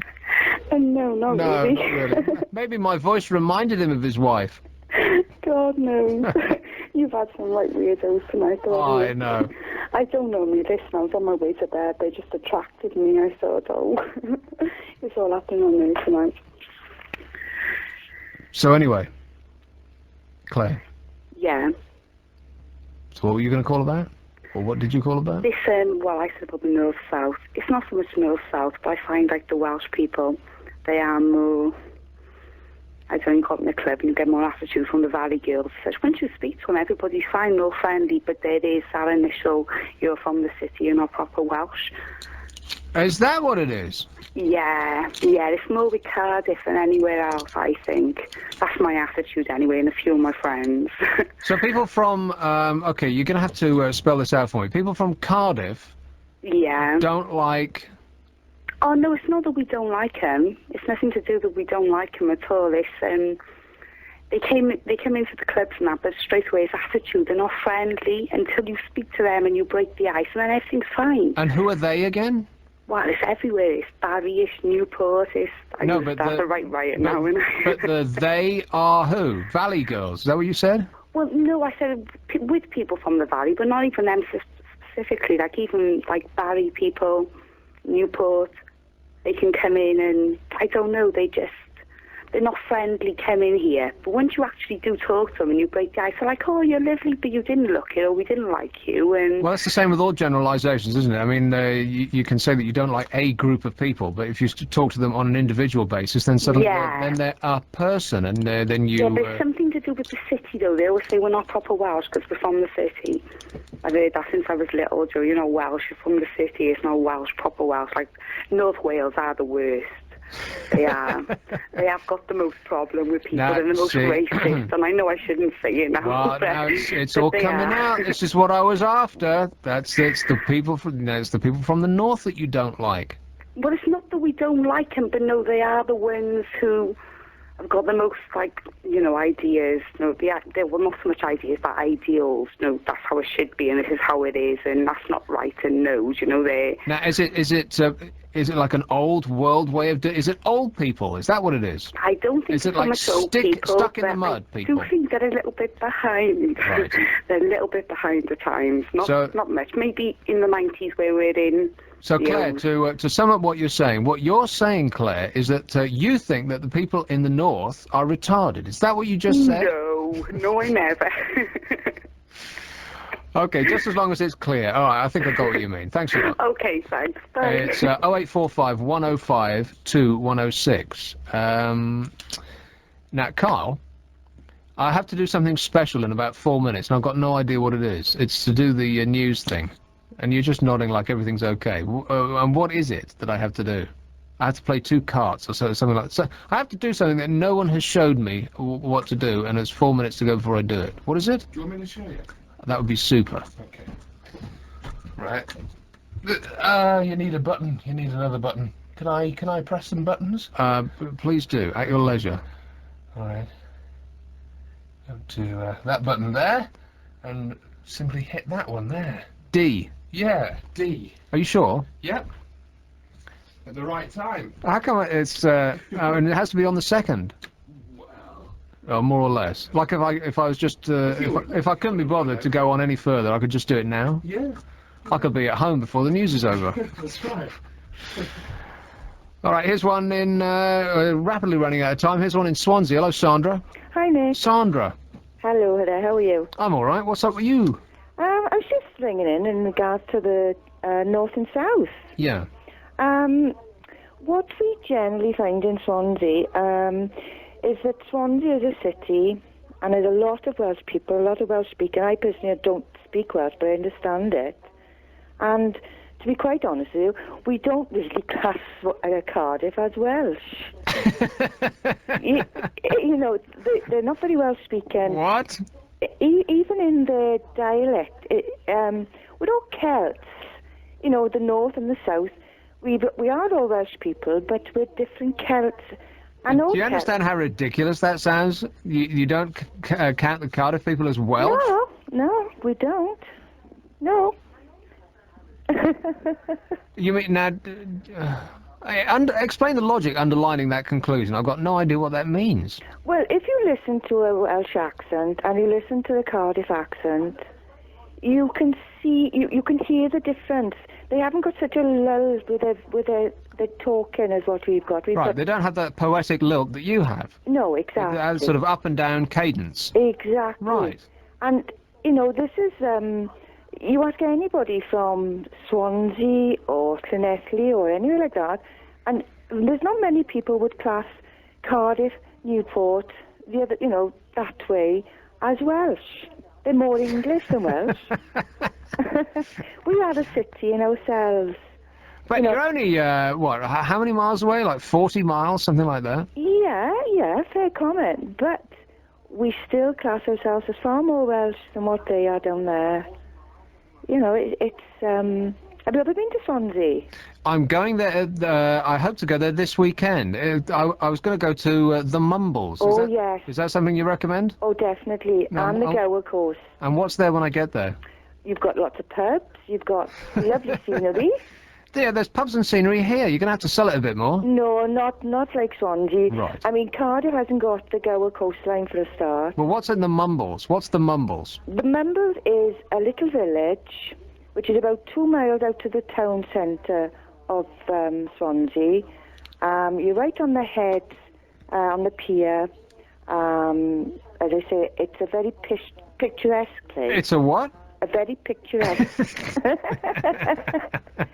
It is it really is. It's a really pretty place. Right. Plenty to do. So worth the trip. Most definitely. All right. Well, I'll go on Saturday. How's that? Yes, you do that. I'll see you there.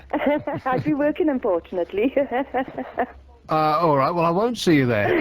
Even better. It just gets better and better all the time, this show, doesn't it? I'm Nick Abbott, in for Adrian Mills. I will be doing this again tomorrow, as long as I live that long. Good morning, I'm Ellen.